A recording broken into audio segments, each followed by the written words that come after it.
Hello बच्चों, कैसे आप सभी। तो बेटा आज के इस लेक्चर में मैं आप लोगों को सामने डिस्कशन करूंगा हाइड्रोजन परमाणु के उत्सर्जन स्पेक्ट्रम के बारे में या हाइड्रोजन परमाणु के रेखीय स्पेक्ट्रम के बारे में। देखो मैं आप लोगों के लिए बता देता हूं कि आज के इस लेक्चर में इस टॉपिक को मैं आप लोगों के लिए बिल्कुल कंप्लीट करवा दूंगा। तो आप लोग मेरे साथ वीडियो में लास्ट तक बने रहना, क्योंकि जैसे ही मेरा लेक्चर कंप्लीट होगा वैसे ही ये टॉपिक आप लोगों के बहुत अच्छी तरीका से समझ में आ जाएगा। हाइड्रोजन परमाणु का उत्सर्जन स्पेक्ट्रम को मैं आप लोगों के लिए इतनी बढ़िया तरीका से एक्सप्लेन करूंगा कि इसी टॉपिक को आप लोग दोबारा कभी नहीं भूलोगे। अब देखो कुछ बच्चों का ये सवाल था कि सर इस जो चैप्टर आप लोग करवा रहे हो इसके नोट्स कहां पर मिलेंगे। तो देखो मैं सभी बच्चों के लिए बता देता हूं, हिंदी मीडियम और इंग्लिश मीडियम वाले बच्चों के लिए, कि आप लोगों के जो कंप्लीट नोट्स है ना वो राम चतुर्वेदी एकेडमी ऐप पर मिलेंगे। तो जितने भी बच्चे हैं वो सभी बच्चे प्ले स्टोर पर जाओ, वहां से राम चतुर्वेदी एकेडमी ऐप को डाउनलोड कर लेना। वहां पर आप लोगों को कंप्लीट नोट्स मिल जाएंगे दोनों ही मीडियम में। हिंदी मीडियम वाले बच्चों को हिंदी मीडियम के नोट्स मिल जाएंगे और इंग्लिश मीडियम वाले बच्चों के लिए इंग्लिश मीडियम के नोट्स मिल जाएंगे। क्योंकि जितनी भी चीजें मैं आप लोगों के लिए करवा रहा हूं ना, इनके इतने शानदार तरीका से मैंने नोट्स बना के तैयार किए हैं कि आप लोग एक बार उस नोट्स की लैंग्वेज को देखना, क्या उसकी लैंग्वेज इतनी शानदार तरीका से मैंने लिखवा रखी है कि जब आप लोग उन नोट्स की लैंग्वेज को देखोगे तो आप लोगों को समझ में आएगा कि यार सर हम लोगों के ऊपर कितनी मेहनत कर रहे हैं। बहुत शानदार नोट्स हैं, इसलिए प्रत्येक बच्चे के पास में मेरे वाले नोट्स होने चाहिए। हिंदी मीडियम वाले बच्चों के पास में हिंदी मीडियम के होने चाहिए और इंग्लिश मीडियम वाले बच्चों के पास में इंग्लिश मीडियम के नोट्स होने चाहिए। आप लोग एक बार देखना, बहुत अच्छे नोट्स हैं, क्योंकि जितनी भी चीजें हैं ना आप लोगों की, ये मैं नोट्स के अकॉर्डिंग ही आप लोगों के लिए पढ़ा रहा हूं। तो जब आप लोग इस लेक्चर को देखने के बाद नोट्सों को देखोगे तो आप लोगों को समझ में आ जाएगी कि सर नोट्स के अकॉर्डिंग ही अपने सभी लेक्चरों को कंप्लीट करवा रहे हैं, जिससे कि बच्चे बाद में कंफ्यूज ना हो। ठीक है ना। अब देखो मैं मेरे लेक्चर को स्टार्ट करता हूं। एक बार फिर से मैं आप लोगों के लिए बता देता हूं कि आज के इस लेक्चर में जो मैं डिस्कशन करने वाला हूं वो मैं डिस्कशन करने वाला हूं हाइड्रोजन परमाणु के उत्सर्जन स्पेक्ट्रम या हाइड्रोजन परमाणु के रेखीय स्पेक्ट्रम के बारे में। देखो बच्चों, ये हाइड्रोजन परमाणु के उत्सर्जन स्पेक्ट्रम को हम बोर के परमाणु मॉडल के आधार पर समझ सकते हैं। बोर का परमाणु मॉडल मैंने आप लोगों के लिए कंप्लीट करवा दिया। बोर के परमाणु मॉडल को एक बार आप लोग देख लेना, उसका लेक्चर मैंने बहुत ही शानदार तरीका से लिया है। बोर का परमाणु मॉडल को देखने के बाद फिर आप लोग इस लेक्चर को देखना, आप लोगों के बहुत बढ़िया तरीका से समझ में आएगा। क्योंकि हाइड्रोजन परमाणु के उत्सर्जन स्पेक्ट्रम को हम बोर के परमाणु मॉडल के आधार पर ही समझ सकते हैं।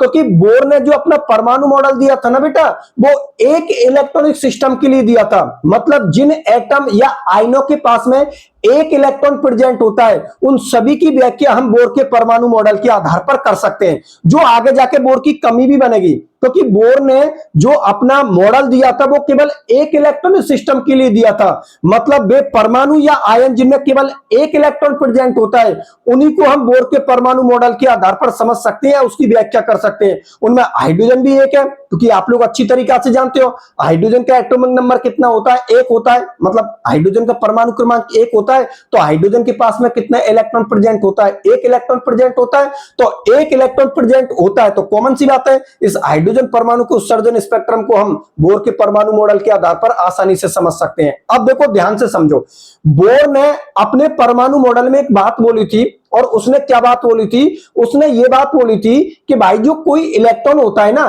तो इलेक्ट्रॉन को जब हम निम्न ऊर्जा स्तर से जब उच्च ऊर्जा स्तर में ले जाते हैं तो ऊर्जा का अवशोषण होता है, और उच्च ऊर्जा स्तर से जब उसको हम निम्न ऊर्जा स्तर में लेके आते हैं तो ऊर्जा का उत्सर्जन होता है।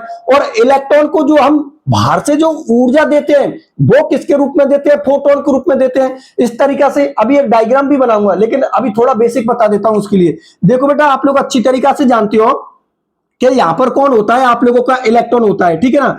तो इलेक्ट्रॉन को जब हम निम्न ऊर्जा स्तर से, इसको हम N1 मान लेते हैं और इसको हम क्या मान लेते हैं, N2 मान लेते हैं। तो इलेक्ट्रॉन को जब हम निम्न ऊर्जा स्तर से उच्च ऊर्जा स्तर में ले जाते हैं तो यहां पर जो ऊर्जा देते हैं इलेक्ट्रॉन को, वो हम किसके रूप में देते हैं बेटा, फोटोन के रूप में देते हैं। किसके रूप में देते हैं, फोटोन के रूप में। ये सारी चीजें हम बोर के अंदर पढ़ चुके हैं। ठीक है ना।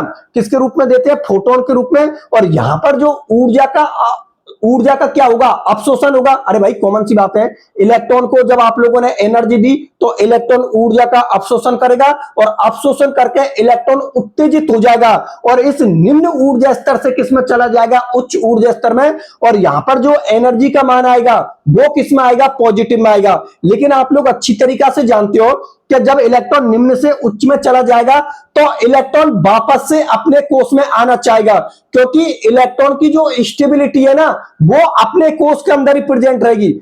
ऊर्जा देकर आप निम्न से उच्च में पहुंचा सकते हो, लेकिन इलेक्ट्रॉन स्थायी उसी कोष के अंदर रहेगा जहां से वो गया है। तो कॉमन सी बात है, यहां से गया है तो यहां पर इलेक्ट्रॉन स्थायी था, लेकिन आप लोगों ने उसको बाहर से एनर्जी देकर उसको उत्तेजित कर दिया और किसमें पहुंचा दिया, उच्च ऊर्जा स्तर में। लेकिन इलेक्ट्रॉन वापस से अपने कोष में आएगा। तो जब इलेक्ट्रॉन उच्च ऊर्जा स्तर से निम्न ऊर्जा स्तर में आता है तो आप लोगों को पता है उस स्थिति में जो इलेक्ट्रॉन होगा वो ऊर्जा का क्या करेगा, उत्सर्जन। और यहां पर एनर्जी का मान किसमें आएगा, नेगेटिव में आएगा। जब इलेक्ट्रॉन ऊर्जा का अवशोषण करेगा तो एनर्जी का मान किसमें आएगा, पॉजिटिव में। और जब इलेक्ट्रॉन ऊर्जा का उत्सर्जन करेगा तो वहां पर एनर्जी का मान किसमें आएगा, नेगेटिव में। ये सारी चीजें हम लोग बोर के परमाणु मॉडल में समझ चुके हैं और बोर के सिद्धांत के आधार पर ही इसको हम एक्सप्लेन कर रहे हैं। बात आप लोग समझ में आ गई। अब देखो बोर ने फिर क्या बात बोली थी कि इलेक्ट्रॉन जब निम्न ऊर्जा स्तर से उच्च ऊर्जा स्तर में जाता है तो जितनी ऊर्जा का वो अवशोषण करता है उतनी ही ऊर्जा का वो उत्सर्जन करेगा जब वो उच्च ऊर्जा स्तर से निम्न ऊर्जा स्तर में आएगा। जैसे सपोज कीजिए यहां पर कोई इलेक्ट्रॉन था, आप लोगों ने उसको बाहर से 10 जूल एनर्जी दे दी, तो 10 जूल एनर्जी दी तो इलेक्ट्रॉन निम्न ऊर्जा स्तर से किस में चला जाएगा, उच्च ऊर्जा स्तर में। लेकिन वापस से जब वो उच्च ऊर्जा स्तर से निम्न ऊर्जा स्तर में आएगा तो वो 10 जूल एनर्जी को ही बाहर निकालेगा। ये बात कौन बोल रहा है, बोर बोल रहा है। अब देखो यहां पर एक बात समझने वाली है, समझने वाली है कि बोर ने अपने पॉइंट में एक बात बोली थी। उसने ये बात बोली थी कि जो ऊर्जा होती है ना वो क्वांटीकृत होती है, अर्थात जो ऊर्जा होती है वो पैकेट्स के रूप में रिलीज होती है, क्वांटा के रूप में रिलीज होती है। क्वांटा पैकेट्स हम उनको बोलते हैं, जैसे कि फोटोन को आप लोग क्वांटा बोल सकते हो, पैकेट्स बोल सकते हो। मतलब एक फोटोन के उत्सर्जन के बाद जब दूसरे फोटोन का उत्सर्जन होता है तो उनके बीच में थोड़ा गैप रहता है। जैसे कि इसको मैं ऐसे समझ सकता हूं कि देखो जैसे कि सपोज कीजिए यहां से एक फोटोन निकल गया, ठीक है ना, तो जो दूसरा फोटोन निकलेगा ना बेटा वो क्या होगा, इन दोनों के बीच में, इस फोटोन और इस फोटोन के बीच में थोड़ा सा गैप रहेगा। मतलब ये जो प्रोसेस होगा ना फोटोन के उत्सर्जन का, ये सतत नहीं होगा बेटा, क्या होगा, असतत होगा। इसलिए जो हाइड्रोजन परमाणु का उत्सर्जन स्पेक्ट्रम हम लोगों को प्राप्त होता है वो असतत प्राप्त होता है या रेखीय प्राप्त होता है। इसको और डिटेल से समझाऊंगा, पहले इसको समझने की कोशिश कीजिए आप लोग। मैं क्या बोल रहा हूं, इलेक्ट्रॉन को निम्न से हमने किस में पहुंचा दिया, उच्च में पहुंचा दिया। अब उच्च में वो तब तक रहेगा जब तक उसके पास में वो एनर्जी रहेगी। लेकिन अगर बात इलेक्ट्रॉन के स्थायित्व की जाए तो इलेक्ट्रॉन उस कोष के अंदर स्थायी रहेगा जहां से वो गया है। तो यहां से गया है तो कॉमन सी बात है, यहां से इलेक्ट्रॉन उच्च ऊर्जा स्तर से वापस से अपने निम्न ऊर्जा स्तर में आना चाहेगा। तो यहां से क्या होगा, अरे भाई ऊर्जा का उत्सर्जन होगा। और ऊर्जा का उत्सर्जन किसके रूप में होगा, क्वांटा के रूप में होगा, फोटोन के रूप में होगा, या ऐसे बोल सकते हो पैकेट्स के रूप में होगा। तो ये जो ऊर्जा का उत्सर्जन होगा ना बेटा, ये सतत नहीं होगा, ये क्या होगा, असतत होगा। असतत का मतलब ये होता है कि एक फोटोन जब निकल गया तो जो दूसरा फोटोन निकलेगा ना उनके बीच में थोड़ा सा गैप रहेगा। बात समझ में आ गई ना, क्योंकि सतत प्रोसेस तो इसको बोलते हैं, सतत मतलब निरंतर, निरंतर मतलब कोई गैप नहीं। ये प्रोसेस, इस प्रोसेस को हम क्या बोलते हैं, सतत। सतत का मतलब होता है बेटा निरंतर, निरंतर बोल सकते हैं आप लोग, कंटिन्यूसी बोल सकते हो। मतलब जो फोटोन का उत्सर्जन होगा ना वो बिल्कुल सतत होगा। सतत का मतलब ये होगा कि एक फोटोन के बाद जो दूसरा फोटोन होगा ना उनके बीच में बिल्कुल भी गैप नहीं रहेगा। तो ऐसे प्रोसेस को हम क्या बोलते हैं, सतत प्रोसेस बोलते हैं, या निरंतर प्रोसेस बोल सकते हो। इंग्लिश में इसको कंटिन्यूअस प्रोसेस आप लोग बोल सकते हो, ठीक है ना। तो यहां पर जो ऊर्जा का उत्सर्जन होगा वो इस तरीका से नहीं होगा, सतत नहीं होगा बेटा, क्या होगा, असतत होगा। एक फोटोन के बाद जब दूसरा फोटोन का उत्सर्जन होगा तो उन दोनों फोटोन के बीच में थोड़ा सा गैप रहेगा।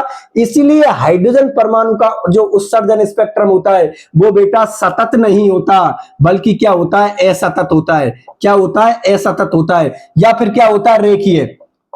क्या होता है, रेखीय। क्योंकि आप लोगों को पता है हाइड्रोजन परमाणु का जो, देखो मैं आप लोगों के लिए एक बात बता देता हूं कि परमाणु का जो स्पेक्ट्रम होता है ना बेटा, वो रेखीय स्पेक्ट्रम होता है। तो यहां पर हाइड्रोजन भी एक परमाणु है, तो यदि हाइड्रोजन एक परमाणु है तो उसका स्पेक्ट्रम भी क्या प्राप्त होगा, रेखीय स्पेक्ट्रम प्राप्त होगा।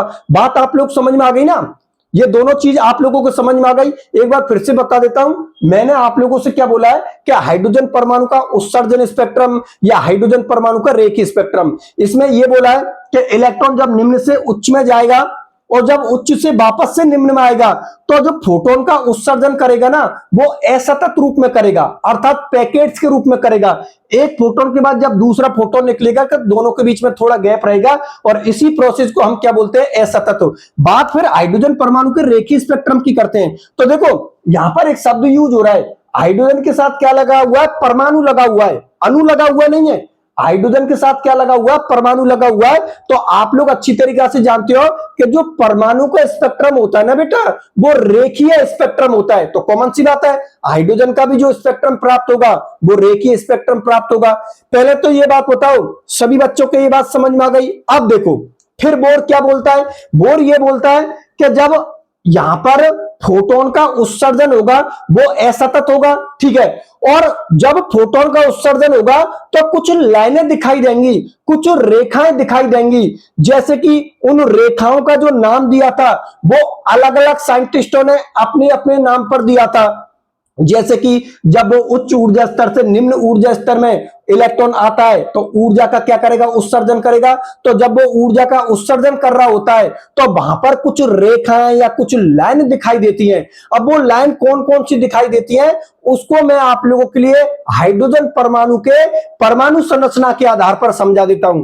एक डायग्राम मैं आप लोगों को सामने बना रहा हूं, उस डायग्राम के आधार पर मैं आप लोगों के लिए बता दूंगा कि जब इलेक्ट्रॉन उच्च ऊर्जा स्तर से निम्न ऊर्जा स्तर में आता है तो कौन कौन सी आप लोगों को रेखाएं या आप लोगों को लाइन प्राप्त होती हैं, ठीक है ना। उन लाइनों का नाम अलग अलग साइंटिस्टों ने अपने अपने नाम पर रखा था, ठीक है। तो मैं आप लोगों के लिए डायग्राम बना देता हूं, सभी बच्चे बोर्ड की तरफ देखते रहना, ठीक है ना। देखो यहां पर हाइड्रोजन परमाणु का उत्सर्जन स्पेक्ट्रम के लिए मैं क्या करता हूं, उसकी परमाणु संरचना बना देता हूं। तो देखो आप लोग अच्छी तरीका से जानते हो परमाणु संरचना के अंदर बेटा कौन होती है, नाभिक होती है, ठीक है ना। और नाभिक पर कौन सा चार्ज होता है, पॉजिटिव चार्ज होता है। उसके चारों ओर ये कौन होते हैं, कोष होते हैं, ठीक है ना। उसके चारों ओर कौन होते हैं, कोष होते हैं। और कोषों में कौन चक्कर लगाते हैं, इलेक्ट्रॉन। ये देखो 1 2 3 4, यहां पर लिख देता हूं ये 5, और ये हो गई बेटा आप लोगों की 6, ठीक है ना। ये मैंने आप लोगों के सामने 6 लाइन बना दी। अब देखो पूरा ध्यान आप लोग बोर्ड की तरफ रखना, अभी आप लोगों के डायग्राम बहुत अच्छी तरीके से समझ में आ जाएगा। पहले तो मैं बेटा इसके बारे में लिख देता हूं, ये आप लोगों की कौन है, नाभिक, ठीक है ना। ये कौन है, आप लोगों की नाभिक, ठीक है ना। और ये हो गया आप लोगों का कोष, ये कौन हो गया, आप लोगों का कोष। और नीचे चित्र का नाम लिख देता हूं, आप लोगों को दिखाई नहीं दे रहा होगा, मैं बता देता हूं। यहां पर चित्र का नाम लिख रहा हूं मैं, हाइड्रोजन परमाणु का उत्सर्जन स्पेक्ट्रम, ठीक है ना। चित्र हाइड्रोजन परमाणु का, हाइड्रोजन परमाणु का उत्सर्जन स्पेक्ट्रम, उत्सर्जन स्पेक्ट्रम। देखो बेटा आप लोगों को दिखाई नहीं दे रहा होगा, मैं आप लोगों के लिए बता देता हूं। इस डायग्राम का जो मैंने नाम लिखा है ना, वो नाम लिखा है हाइड्रोजन परमाणु का उत्सर्जन स्पेक्ट्रम। क्योंकि हम कौन से टॉपिक के बारे में डिस्कशन कर रहे हैं, हम डिस्कशन कर रहे हैं हाइड्रोजन परमाणु को उत्सर्जन स्पेक्ट्रम के बारे में। तो इस चित्र का नाम भी क्या है, हाइड्रोजन परमाणु का उत्सर्जन स्पेक्ट्रम। अब देखो आप लोग ध्यान से, इसको मैं डायग्राम के आधार पर समझाता हूं। देखो बेटा ये हो गया आप लोगों का पहला कोष, ठीक है। ये हो गया आप लोगों का दूसरा कोष, ये हो गया आप लोगों का तीसरा कोष, ये हो गया आप लोगों का चौथा कोष, ये हो गया आप लोगों का पांचवा कोष, और ये हो गया बेटा आप लोगों का छठा कोष, ठीक है ना। मैंने सभी कोषों को लिख दिया।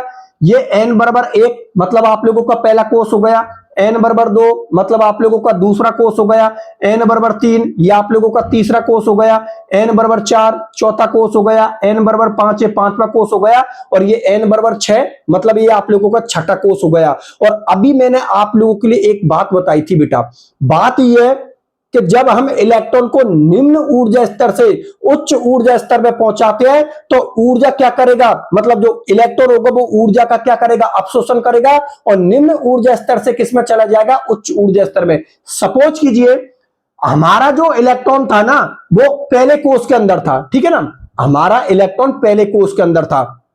अब हमने इलेक्ट्रॉन को ऊर्जा दी बाहर से फोटोन के रूप में, हमने इलेक्ट्रॉन को बाहर से फोटोन के रूप में ऊर्जा दी, तो कॉमन सी बात है वो पहले कोष में था, ऊर्जा पाकर वो दूसरे कोष में भी जा सकता है, तीसरे में भी जा सकता है, फिर और ऊर्जा दी चौथे में पहुंच गया, फिर और ऊर्जा दी पांचवें में पहुंच गया, फिर और ऊर्जा दी वो किसमें पहुंचा दिया, आप लोगों ने छठे कोष के अंदर पहुंचा दिया।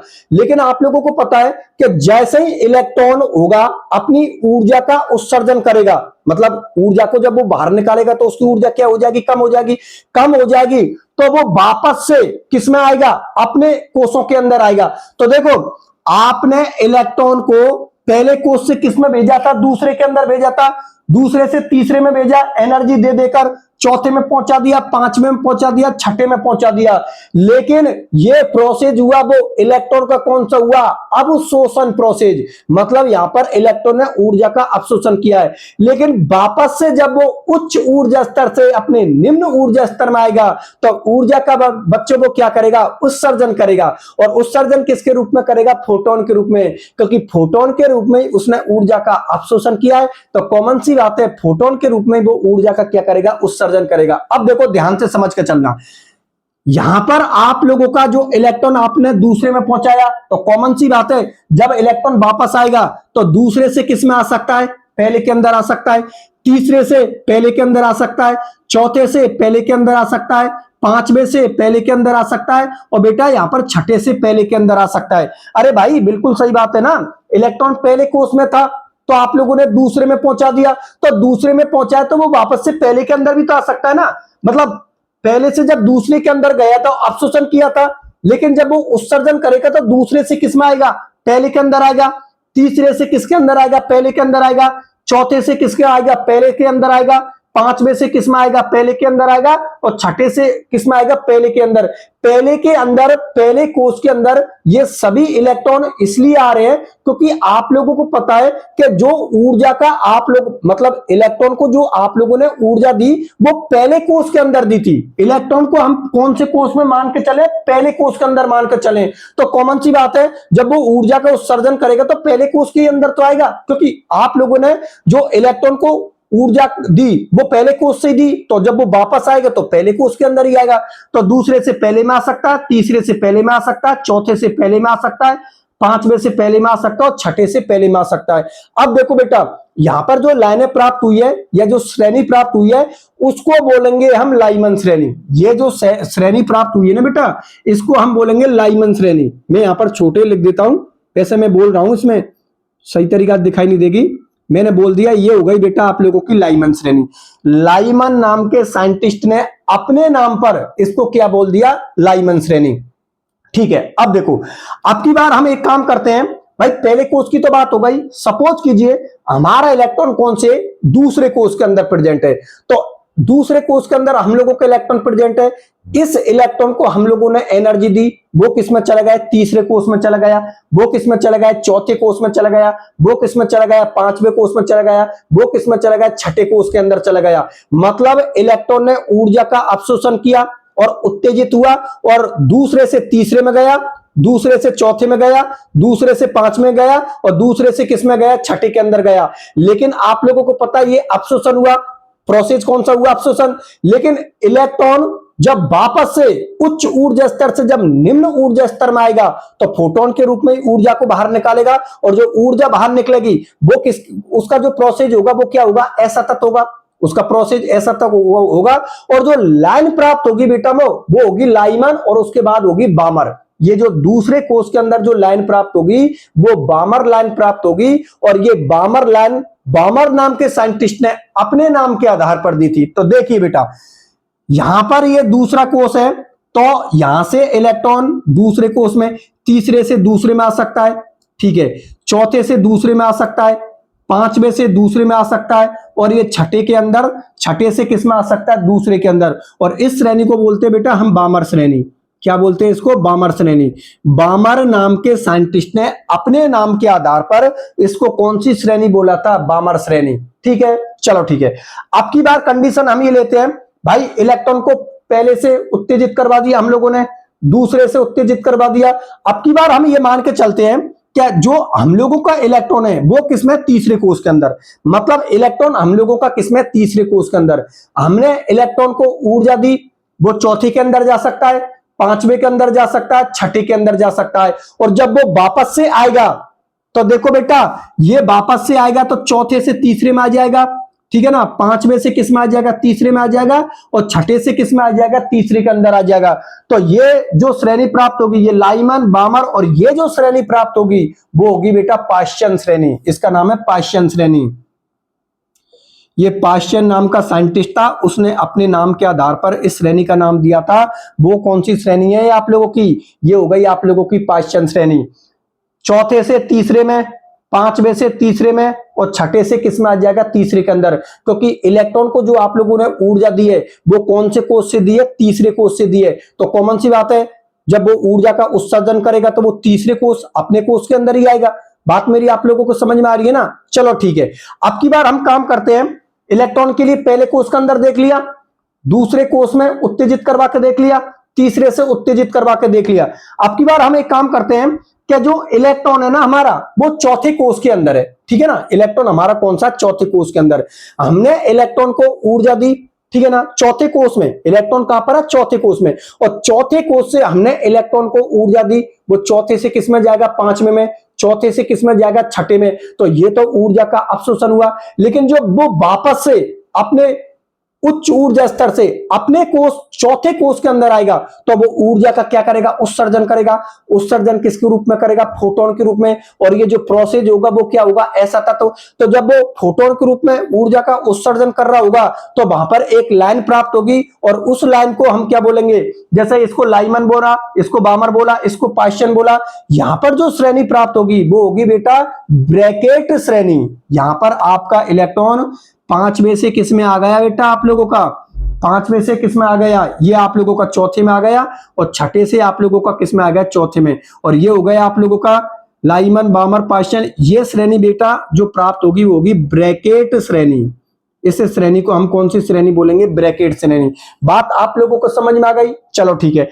अब देखो, लाइमन श्रेणी की बात हो गई, बामर श्रेणी की बात हो गई, पाश्चियन श्रेणी की बात हो गई, ब्रैकेट श्रेणी की बात हो गई। अब की बार हम एक काम करते हैं कि जो हमारा इलेक्ट्रॉन है वो हमारा कौन से? पांचवें कोष के अंदर है, ठीक है ना। इलेक्ट्रॉन हमारा कौन सा? पांचवें कोष के अंदर। हमने इलेक्ट्रॉन को बाहर से फोटोन के रूप में ऊर्जा दी, तो कॉमन सी बात है इलेक्ट्रॉन पांचवें से किस में चला जाएगा? छठे में, सातवें में, आठवीं में, नवीं में, इस तरीका से चला जाएगा। तो ये तो प्रोसेस हुआ अवशोषण। लेकिन वापस से जब इलेक्ट्रॉन ऊर्जा का उत्सर्जन करेगा तो उत्सर्जन करते वक्त वो कौन से कोष के अंदर आएगा? आप लोगों के पांचवें कोष के अंदर। और पांचवें कोष के अंदर जब इलेक्ट्रॉन आएगा तो ऊर्जा का उत्सर्जन करेगा, और यहां पर जो लाइन प्राप्त होगी बेटा वो होगी फुंड श्रेणी। मतलब फुंड लाइन प्राप्त होगी। तो उस साइंटिस्ट ने, जो फुंड नाम का साइंटिस्ट है, अपने नाम के आधार पर इसको क्या बोल दिया? फुंड श्रेणी बोल दिया। तो देखिए बेटा, यहां पर इलेक्ट्रॉन पांचवें कोष के अंदर था, ये आप लोगों ने क्या किया? उसने छठे से किस में आ गया? आप लोगों के पांचवें कोष के अंदर आ गया, और ये हो गई बेटा आप लोगों की फुंड श्रेणी, ठीक है ना। ये कौन सी श्रेणी हो गई? आप लोगों की फुंड श्रेणी। पहले तो सभी बच्चे ये बात बताइए कि ये डायग्राम आप लोगों को समझ में आ गया या नहीं आया। देखो मैं एक बार फिर से आप लोगों के लिए बता देता हूं, ध्यान से समझना, कम शब्दों में बता देता हूं, 100 बातन की एक बात बता देता हूं कि आखिरकार हाइड्रोजन परमाणु के उत्सर्जन स्पेक्ट्रम में क्या दे रखी है। देखो बेटा, हम लोग अच्छी तरीका से जानते हैं कि हाइड्रोजन के पास में एक इलेक्ट्रॉन प्रेजेंट होता है, और बोर का परमाणु मॉडल है ना, वो एक इलेक्ट्रॉनिक सिस्टम को बहुत अच्छी तरीका से एक्सप्लेन करता है। तो कॉमन सी बात है, बोर ने जो अपना मॉडल दिया था वो हाइड्रोजन परमाणु को बेस मानते हुए दिया था। हाइड्रोजन परमाणु या हाइड्रोजन परमाणु जैसे परमाणु या आयन हुए जिनके पास में एक इलेक्ट्रॉन प्रेजेंट होगा, ठीक है। तो उसने, बोर ने क्या बात बोली थी कि जब इलेक्ट्रॉन अपने निम्न ऊर्जा स्तर में होता है तो इलेक्ट्रॉन स्थायी होता है, अपने कोष के अंदर जब इलेक्ट्रॉन होगा तो वो आप लोगों का स्थायी होगा। अब हम ये चाहते हैं कि भाई हम इलेक्ट्रॉन को निम्न ऊर्जा स्तर से उच्च ऊर्जा स्तर में ले जाना चाहते हैं, तो कॉमन सी बात है इलेक्ट्रॉन को एनर्जी देनी पड़ेगी। एनर्जी आप लोगों ने बाहर से दी, किसके रूप में दी आप बेटा, आप लोगों ने फोटोन के रूप में। इलेक्ट्रॉन ने ऊर्जा का क्या किया, अवशोषण किया और निम्न ऊर्जा स्तर से वो किस में चला गया, उच्च ऊर्जा स्तर में। अब यहां पर देखो निम्न ऊर्जा स्तर कौन सा हो गया आप लोगों का, N1 हो गया, और उच्च ऊर्जा स्तर में N2 हो गया, N3 हो गया, N4 हो गया, N5 हो गया, N6 हो गया। ये अवशोषण हो गया। तो कॉमन सी बात है वापस से इलेक्ट्रॉन आप लोगों का अपने कोष में आ गया, तो अपने कोष में आएगा तो ऊर्जा का क्या करेगा, वो उत्सर्जन करेगा।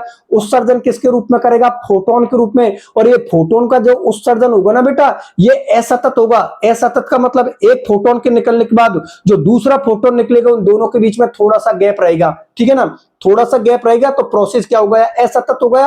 और जो परमाणु का स्पेक्ट्रम होता है वो बेटा होता है रेखीय स्पेक्ट्रम। तो यहां पर हाइड्रोजन परमाणु के स्पेक्ट्रम की बात हो रही है, तो कॉमन सी बात है हाइड्रोजन परमाणु को जो स्पेक्ट्रम प्राप्त होगा वो कौन सा स्पेक्ट्रम प्राप्त होगा, रेखीय स्पेक्ट्रम प्राप्त होगा। ये आप लोगों को पता होना चाहिए, ठीक है। अब देखो जब इलेक्ट्रॉन उच्च ऊर्जा स्तर से अपने निम्न ऊर्जा स्तर में आया तो ऊर्जा का उत्सर्जन किया, और जब वो ऊर्जा का उत्सर्जन कर रहा होता है तो वहां पर बहुत सारी लाइनें प्राप्त होती हैं। अब वो लाइन प्राप्त कौन कौन सी होती है, वहां पर अलग अलग साइंटिस्टों ने वो लाइनों को प्राप्त किया था और अपने नाम के आधार पर उन लाइनों को रख दिया। जैसे कि लाइमन श्रेणी के अंदर क्या होगा, इलेक्ट्रॉन 2 से किस में आएगा, पहले में आएगा, 3 से पहले में आएगा, 4 से पहले में आएगा, 5 से पहले में आएगा और 6 से पहले में आएगा। ये बात किसने, ये लाइन किसने देखी थी, लाइमन नाम के साइंटिस्ट ने। तो अपने नाम के आधार पर इसको क्या दे दिया उसने, लाइमन श्रेणी दे दिया। इलेक्ट्रॉन हमने कहां पर था, दूसरे कोष में था, उत्तेजित करवा दिया। तीसरे, चौथे, पांचवे, छठे जो भी है ऊपर जितने भी है सब उच्च ऊर्जा स्तर हो गए। जब वो वापस से आएगा तो वो किस में आएगा, दूसरे के अंदर आएगा। किससे, तीसरे से दूसरे में, चौथे से दूसरे में, पांचवें से दूसरे में और छठे से दूसरे में। ये लाइन किसने प्राप्त की थी, बामर नाम के साइंटिस्ट ने। तो अपने नाम के आधार पर उसने बामर श्रेणी बोल दिया। इस वाली कंडीशन में इलेक्ट्रॉन को हमने तीसरे कोष से किसमें उत्तेजित करवाया, चौथे के अंदर, पांचवें के अंदर, छठे के अंदर। जब वो वापस से आएगा तो कॉमन सी बात है तीसरे कोष के अंदर ही आएगा। तो देखो चौथे से तीसरे में आएगा, पांचवें से तीसरे में आएगा और छठे से किस में आएगा, तीसरे के अंदर। ये लाइन कौन से साइंटिस्ट ने देखी थी, पाश्चन साइंटिस्ट ने। तो अपने नाम के आधार पर उसको पाश्चन श्रेणी दे दिया। अब इस वाली कंडीशन में हम लोगों ने क्या किया कि जो इलेक्ट्रॉन था ना वो हमारा कौन था, चौथे कोष के अंदर। इलेक्ट्रॉन को ऊर्जा दी, किसमें पहुंचा दिया, पांचवें के अंदर, और किसमें पहुंचा दिया, छठे के अंदर। वापस से जब इलेक्ट्रॉन अपने कोष में आएगा चौथे के अंदर, तो पांचवें से किसमें आएगा, चौथे के अंदर, क्योंकि अवशोषण के अंदर आप लोगों ने पांचवें में पहुंचा है ना, तो उत्सर्जन के दौरान पांचवें से वो चौथी के अंदर आएगा और छठे से किसमें आएगा, चौथी के अंदर। ये लाइन जिस साइंटिस्ट ने देखी थी उसका नाम था ब्रैकेट। तो उसके नाम के आधार पर इसको हम क्या बोलते हैं, ब्रैकेट श्रेणी। ये जो लास्ट में जो फुंड श्रेणी प्राप्त होती है इसके अंदर क्या होता है बेटा कि इलेक्ट्रॉन हमारा कौन से था, पांचवें कोष के अंदर। इलेक्ट्रॉन को बाहर से फोटोन के रूप में ऊर्जा दी, इलेक्ट्रॉन किसमें पहुंचा दिया, छठे, सातवें, आठवें, नवें जो भी है जितने भी, क्योंकि यहां पर तो बहुत सारे कोष होते हैं। तो यहां पर तो हम लोगों ने केवल 6 कोष ही करे, क्योंकि 6 साइंटिस्टों के नाम के आधार पर इनकी श्रेणियों के नाम है, तो हम लोगों ने यहां पर केवल 6 कोष को रिप्रेजेंट किया है। अब देखो इलेक्ट्रॉन हमने पांचवें से किसमें पहुंचा दिया, छठे के अंदर। यहां पर ऊर्जा का अवशोषण हुआ था, तो कॉमन सी बात है छठे से वो पांचवें के अंदर आएगा ऊर्जा का उत्सर्जन करके। तो यहां पर ऊर्जा का जब वो उत्सर्जन करेगा तो एक लाइन प्राप्त होगी। ये लाइन कौन से साइंटिस्ट ने देखी, फुंड नाम के साइंटिस्ट ने देखी थी। तो अपने नाम के आधार पर उसने इसको क्या नाम रख दिया, फुंड श्रेणी रख दिया। बात आप लोग समझ में आ गई ना। तो इस तरीका से हाइड्रोजन परमाणु के उत्सर्जन स्पेक्ट्रम में कितनी लाइन प्राप्त होती है बेटा, 5 लाइन प्राप्त होती है। ये आप लोगों की लाइमन श्रेणी, लाइमन नाम के साइंटिस्ट ने देखी थी। ये आप लोगों की बामर श्रेणी, बामर नाम के साइंटिस्ट ने देखी थी। ये आप लोगों की पाश्चन श्रेणी, पाश्चन नाम के साइंटिस्ट ने देखी थी। ये आप लोगों की ब्रैकेट श्रेणी, ब्रैकेट नाम के साइंटिस्ट ने देखी थी। और ये आप लोगों की फुंड श्रेणी, फुंड नाम के साइंटिस्ट ने देखी थी। पहले तो ये बात बताओ बच्चों, ये डायग्राम आप लोगों को समझ में आ गए ना। चलो ठीक है, बहुत अच्छी बात है। अब देखो ध्यान से समझना, इस डायग्राम को जो अभी मैंने आप लोगों को सामने रिप्रेजेंट कर रखा है, इस डायग्राम को मैं इस तरीका से भी बना सकता हूं जो अभी मैं आप लोगों के लिए बोर्ड पर बनाने वाला हूं। तो सभी बच्चे बोर्ड की तरफ नजर रखना। उस डायग्राम को मैं आप लोगों के सामने बना देता हूं और फिर उस डायग्राम को एक बार फिर से मैं आप लोगों के लिए एक्सप्लेन करता हूं, जैसे कि ये टॉपिक हमारा बहुत अच्छी तरीका से क्लियर हो जाएगा। तो बोर्ड की तरफ देखते रहना। इसको मिटा देता हूं मैं। और उस डायग्राम को बना देता हूं।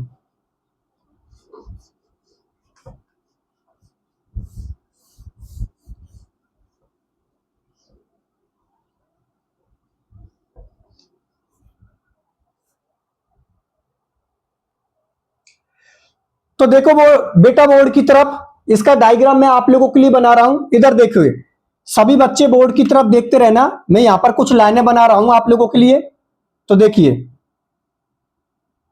यहां से ले लेता हूं, यहां से ले लेता हूं, आप लोगों को दिखाई दे जाएगा। देखो यहां से मैंने आप लोगों के लिए लाइनें लिख दी,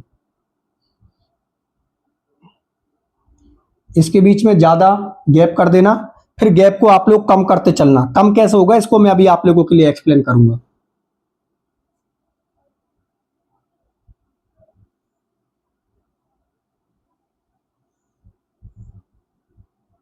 एक दो तीन चार पांच और ये हो गई बेटा 6, ठीक है ना।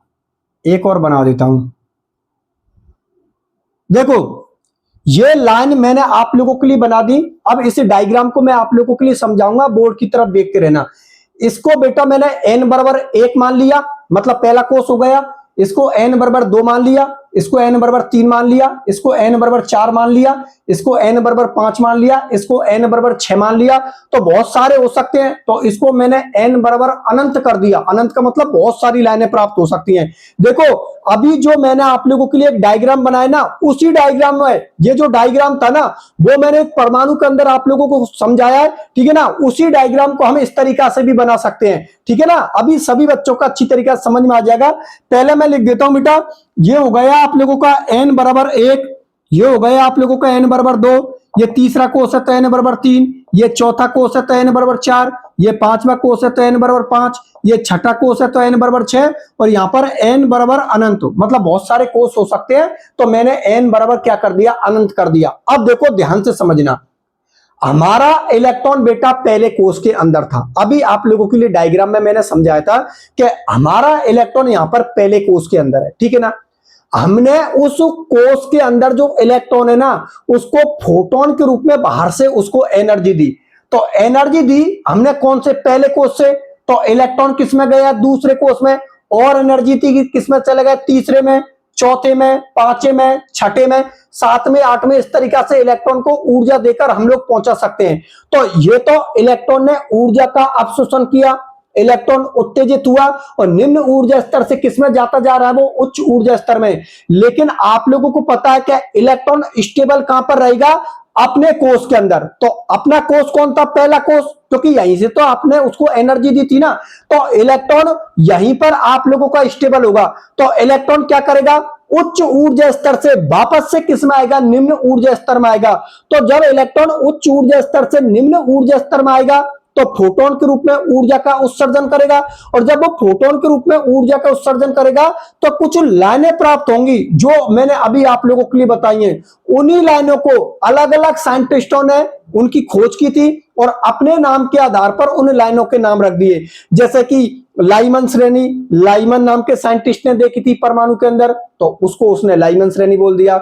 बामर नाम के साइंटिस्ट ने अपने नाम के आधार पर बामर श्रेणी, पाश्चन नाम के साइंटिस्ट ने पाश्चन श्रेणी, ब्रैकेट नाम के साइंटिस्ट ने ब्रैकेट श्रेणी, और फुंड नाम के साइंटिस्ट ने अपने नाम के आधार पर उनको क्या बोल दिया, फुंड श्रेणी। तो देखिए यहां पर इलेक्ट्रॉन दूसरे में गया, तीसरे में गया, चौथे में गया, पांचवें में गया, छठे में गया, वापस से दूसरे से किस में आ जाएगा, पहले के अंदर, तीसरे से पहले के अंदर, चौथे से पहले के अंदर, पांचवें से पहले के अंदर और छठे से पहले के अंदर। तो इस तरीका से लिख सकता हूं बेटा, बोर्ड की तरफ देखते रहना।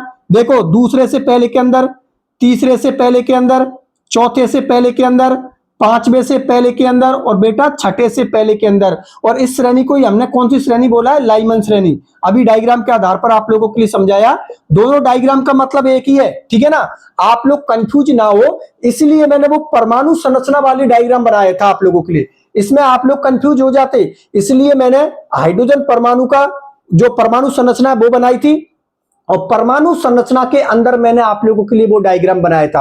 अब उसी डायग्राम को हम इस तरीका से भी बना सकते हैं, ठीक है ना। चलो ठीक है, इस लाइन को कौन से साइंटिस्ट ने देखा था, लाइमन साइंटिस्ट ने, तो अपने नाम के आधार पर इसको क्या बोल दिया, लाइमन श्रेणी। चलो ठीक है, अब इलेक्ट्रॉन हमारा कौन से, दूसरे कोष में। इलेक्ट्रॉन को बाहर से एनर्जी मिली, उत्तेजित हुआ, दूसरे से किस में गया तीसरे में, दूसरे से किस में गया चौथे में, दूसरे से किस में गया पांचवें में, दूसरे से किस में गया छठे के अंदर। तो कॉमन सी बात है, यहां पर ऊर्जा का अवशोषण हुआ है, तो वापस से जब वो उच्च ऊर्जा स्तर से निम्न ऊर्जा स्तर में आएगा तो ऊर्जा का उत्सर्जन करेगा। तो 3 से किस में आएगा 2 में, 4 से किस में आएगा 2 में, 5 से किस में आएगा 2 में, और 6 से किस में आएगा 2 में, और इसको हम बोलेंगे बामर श्रेणी। तो मैं लिख देता हूं बेटा, इधर देखो, यहां पर 3 से किस में आएगा 2 में, 4 से किस में आएगा 2 में, 5 से किस में आएगा 2 में, 6 से किस में आएगा 2 में। और ये लाइन जिस साइंटिस्ट ने देखी थी उसका नाम था बामर साइंटिस्ट। तो उसके नाम के आधार पर इसको हम क्या बोलेंगे, बामर श्रेणी। दोनों समझ में आ गई। चलो ठीक है, अब देखो इलेक्ट्रॉन हम लोगों का अब की बार की कंडीशन में कहां पर है, इस तीसरे कोष के अंदर हम लोगों का इलेक्ट्रॉन है। इलेक्ट्रॉन को बाहर से फोटोन के रूप में हमने ऊर्जा दी, तीसरे से किस में जाएगा चौथे में, तीसरे से किस में जाएगा पांचवें में, तीसरे से किस में जाएगा छठे के अंदर। लेकिन यहां पर ऊर्जा का क्या हुआ, अवशोषण। अब वो वापस से अपने तीसरे कोष में आएगा तो ऊर्जा का क्या करेगा, उत्सर्जन। किसके रूप में, फोटोन के रूप में। और जो लाइन प्राप्त होगी वो लाइन प्राप्त होगी बेटा पाश्चन। तो पाश्चन नाम के साइंटिस्ट ने इस लाइन को देखा था, तो अपने नाम के आधार पर उसको हम पाश्चन श्रेणी बोलेंगे। तो देखो इलेक्ट्रॉन यहां से आप लोगों ने उत्तेजित किया था, तो चौथे से किस में आएगा तीसरे से तीसरे में, पांचवें से किस में आएगा तीसरे में, और छठे से किस में आएगा तीसरे में। तो मैं इसको इस तरीके से शो कर देता हूं। देखो बेटा, चौथे से किस में आएगा तीसरे में, पांचवें से किस में आएगा तीसरे में, और ये छठे से किस में आएगा तीसरे में। तो ये हो गई बेटा आप लोगों की पाश्चन श्रेणी। कौन सी हो गई आप लोगों की, पाश्चन श्रेणी।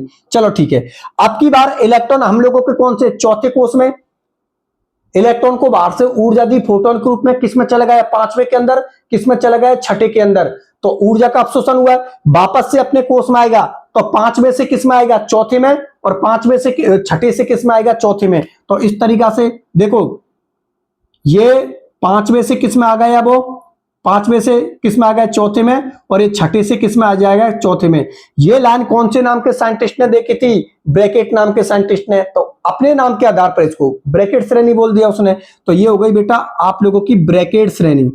ये कौन हो गई आप लोगों की ब्रैकेट श्रेणी। चलो ठीक है, अब देखो अब की बार इलेक्ट्रॉन हम लोगों को कौन से, पांचवें कोष के अंदर हमारा इलेक्ट्रॉन है। तो पांचवें कोष के अंदर इलेक्ट्रॉन है, उसको ऊर्जा दी फोटोन के रूप में, उत्तेजित हुआ, छठे में गया, सातवें, आठवें, नवें, जो भी है मैंने अनंत कर रखा है, मतलब बहुत सारे कोष आप लोगों को हो सकते हैं। तो यहां पर हम तो छठे के अंदर ही पहुंचा देते हैं, क्योंकि 5 श्रेणी प्राप्त होती है। तो 5 के आधार पर इसी डायग्राम को मैं आप लोगों के लिए समझाऊंगा।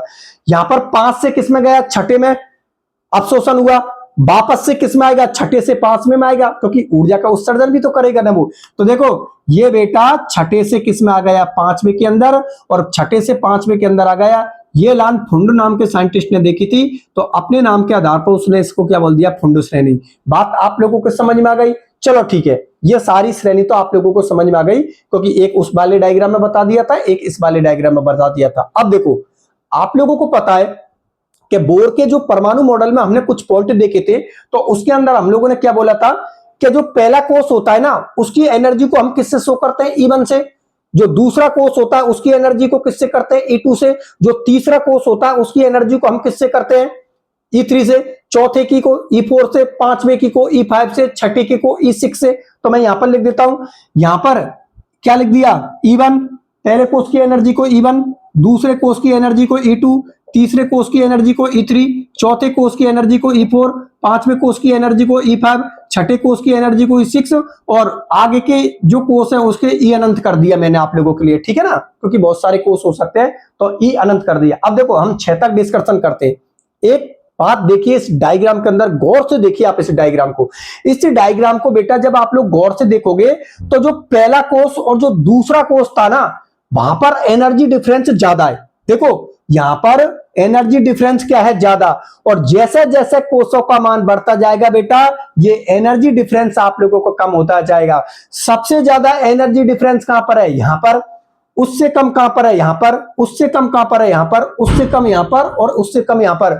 मतलब जैसे जैसे कोषों की संख्या बढ़ती जाएगी, वैसे वैसे जो एनर्जी डिफरेंस है, अर्थात जो ऊर्जा का अंतर है, वो बेटा आप लोगों का कम होता जाएगा। तो आप लोग अच्छी तरीका से जानते हो कि जो ऊर्जा होती है वो तरंग दैर्घ्य के क्या होती है, व्युत्क्रमानुपाती। मैं यहां पर लिख देता हूं, जो बेटा एनर्जी होती है उसका रिलेशन लैम्बडा के क्या होता है, व्युत्क्रमानुपाती। इसका मतलब ये हुआ कि जहां पर एनर्जी डिफरेंस सबसे ज्यादा है वहां पर तरंग दैर्घ्य का मान सबसे कम होगा। तो देखो यहां पर एनर्जी डिफरेंस सबसे ज्यादा है तो यहां पर तरंग दैर्घ्य का मान सबसे कम होगा, ठीक है ना।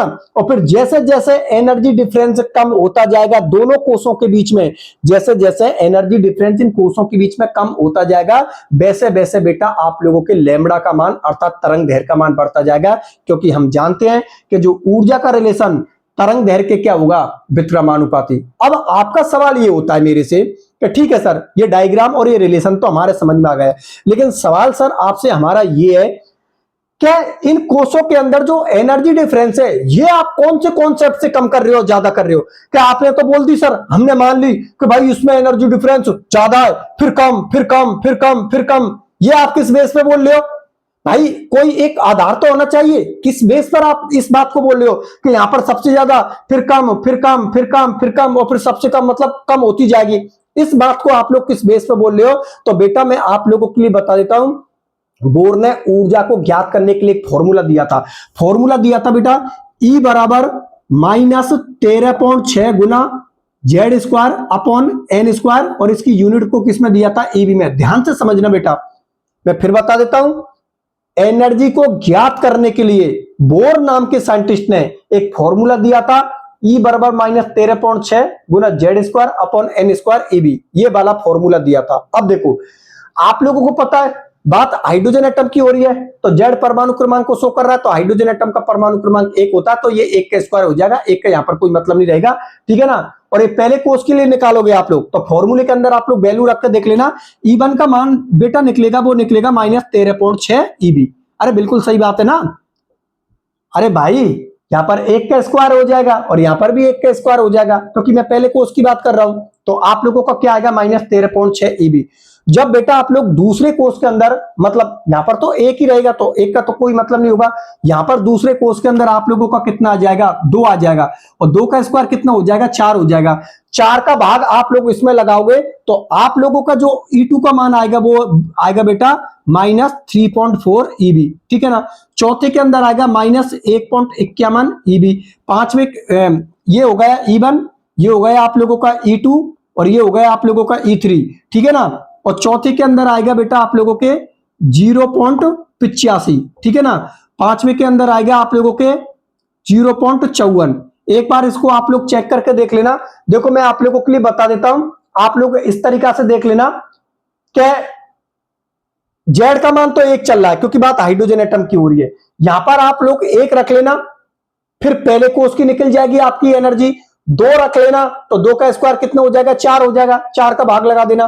3 का स्क्वायर आप लोगों का 9 हो जाएगा, तो इस तरीका से आप भाग लगा कर इनकी देख लेना।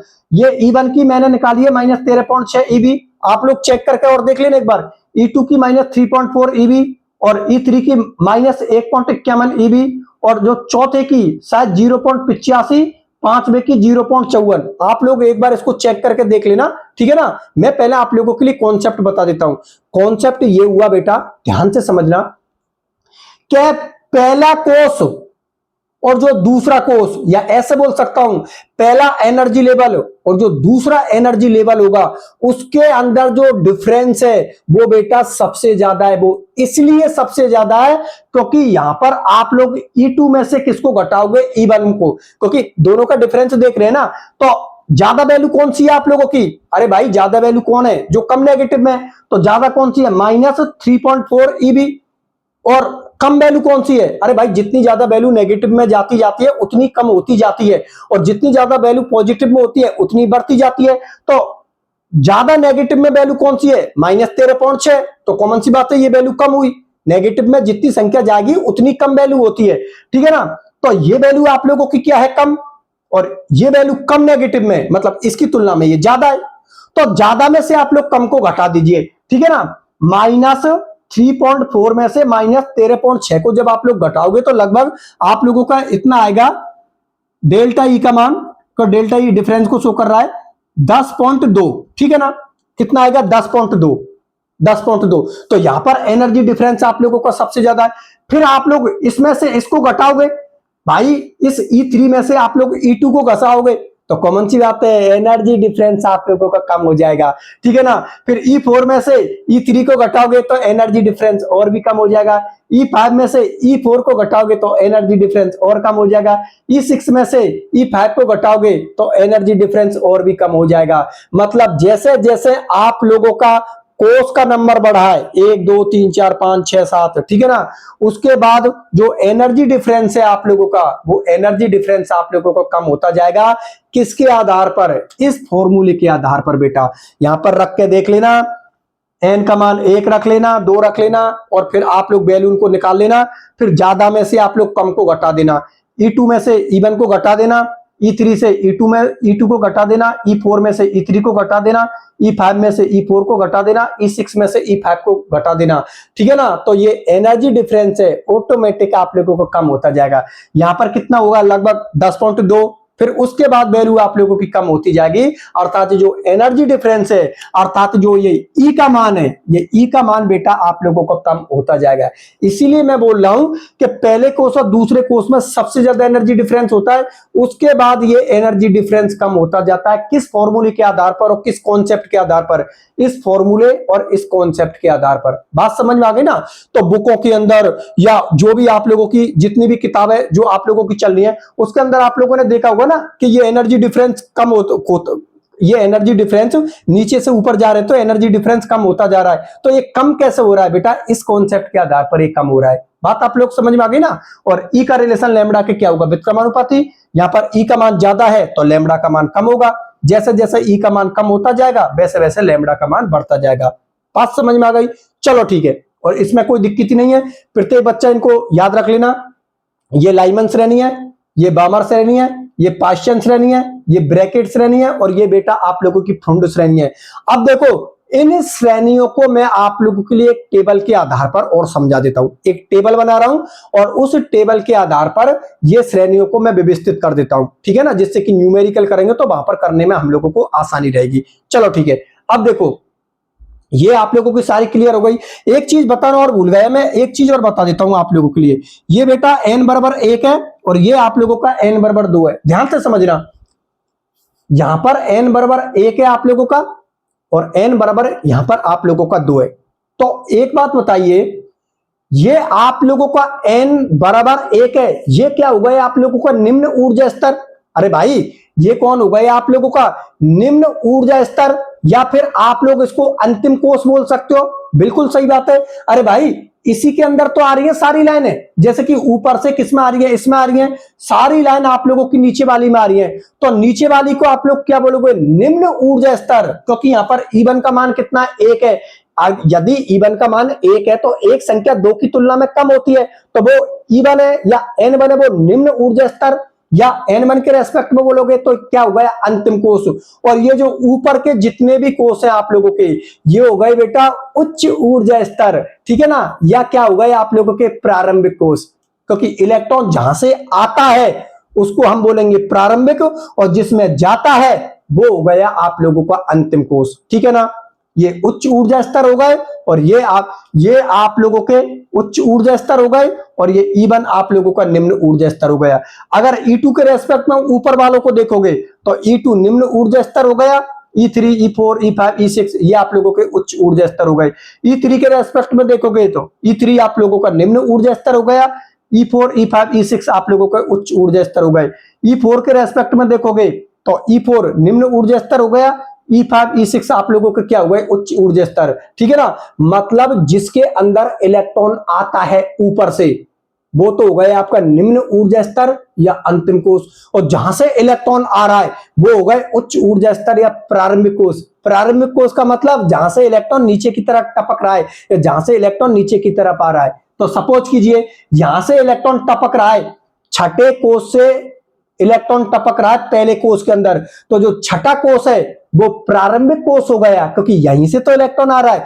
तो ये छठा आप लोगों का प्रारंभिक कोष हो गया, और ये जो पहला है आप लोगों का ये अंतिम कोष हो गया। क्योंकि इलेक्ट्रॉन कहां से टपक रहा है? छठे से किस में टपक रहा है? पहले के अंदर। तो जहां से टपक रहा है उसी को तो प्रारंभिक कोष बोलोगे, और जिसके अंदर जा रहा है वो अंतिम कोष हो गया। एनर्जी के रेस्पेक्ट में बोलोगे तो ये उच्च ऊर्जा स्तर हो गया और ये निम्न ऊर्जा स्तर हो गया। बात समझ में आ गई? चलो ठीक है, अब मैं आप लोगों के लिए एक टेबल बना देता हूं और उस टेबल के आधार पर इन सारी वैल्यूओं को या सारी लाइनों को मैं लिख देता हूं, ठीक है ना? तो देख लीजिए आप लोग, देखो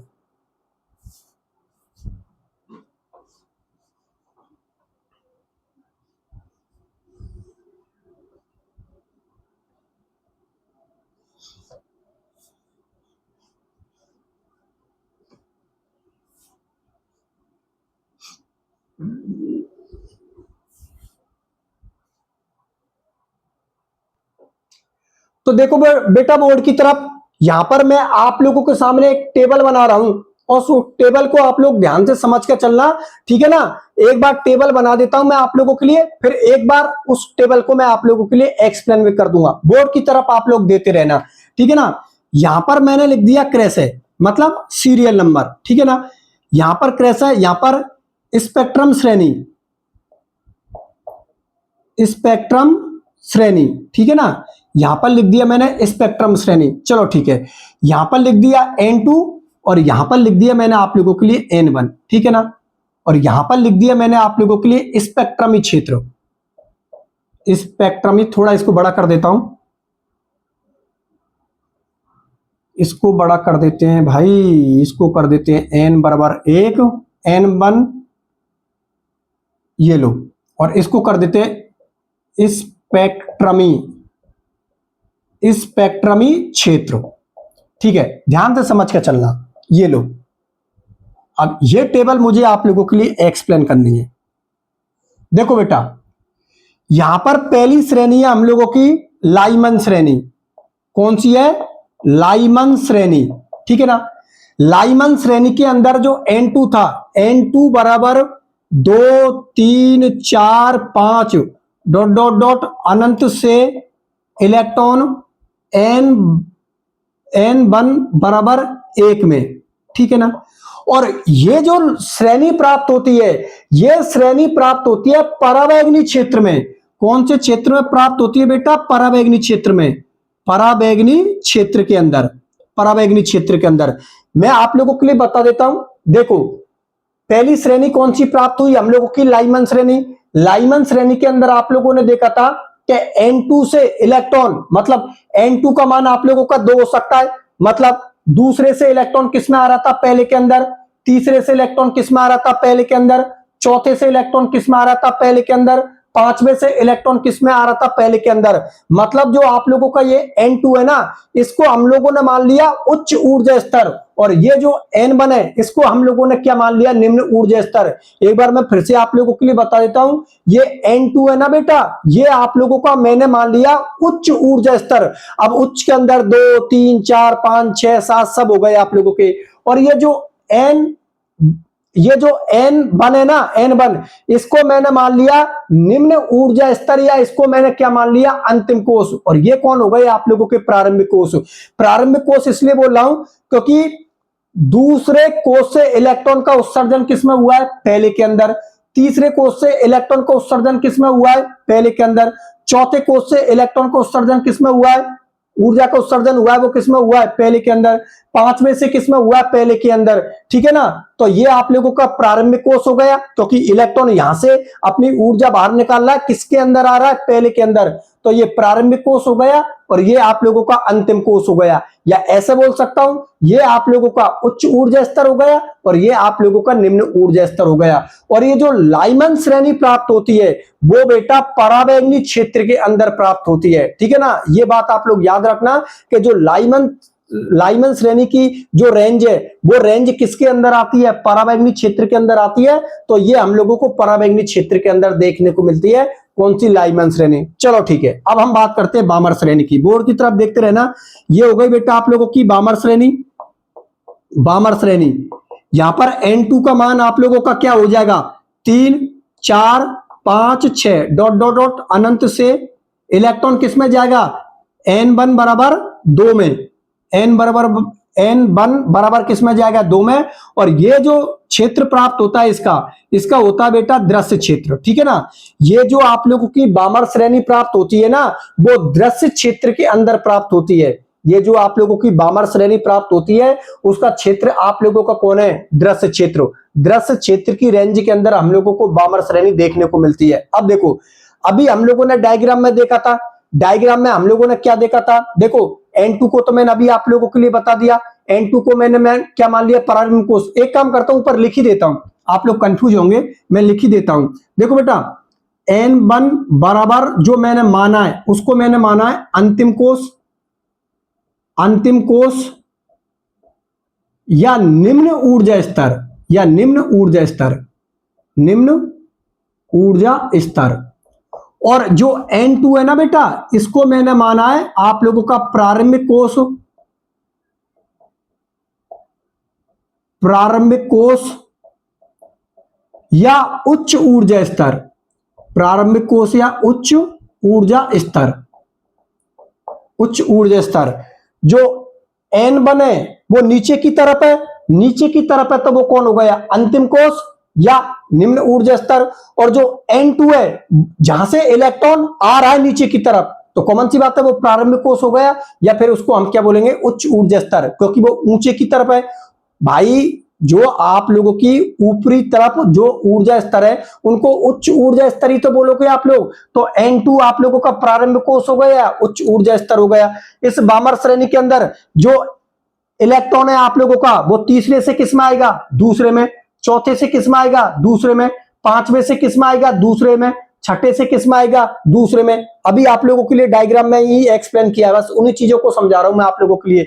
और ये बामर श्रेणी कौन सी रेंज में प्राप्त होती है, ये दृश्य रेंज में या दृश्य क्षेत्र के अंदर प्राप्त होती है, तो मैंने उसका क्षेत्र लिख दिया आप लोगों के लिए, दृश्य क्षेत्र। चलो ठीक है, अब देखो लाइमन हो गया, बामर हो गया, अब तीसरी लेंगे पाश्चन श्रेणी।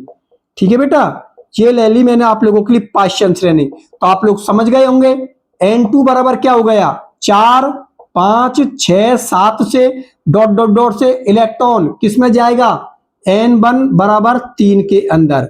ठीक है ना। और इसकी जो रेंज होती है वो रेंज प्राप्त होती है बेटा अवरक्त क्षेत्र में, अवरक्त मतलब IR क्षेत्र में, इंफ्रारेड। ठीक है ना। अवरक्त हिंदी में क्या बोलते हैं, अवरक्त बोलते हैं, इंग्लिश में इसको क्या बोलते हैं, इंफ्रारेड।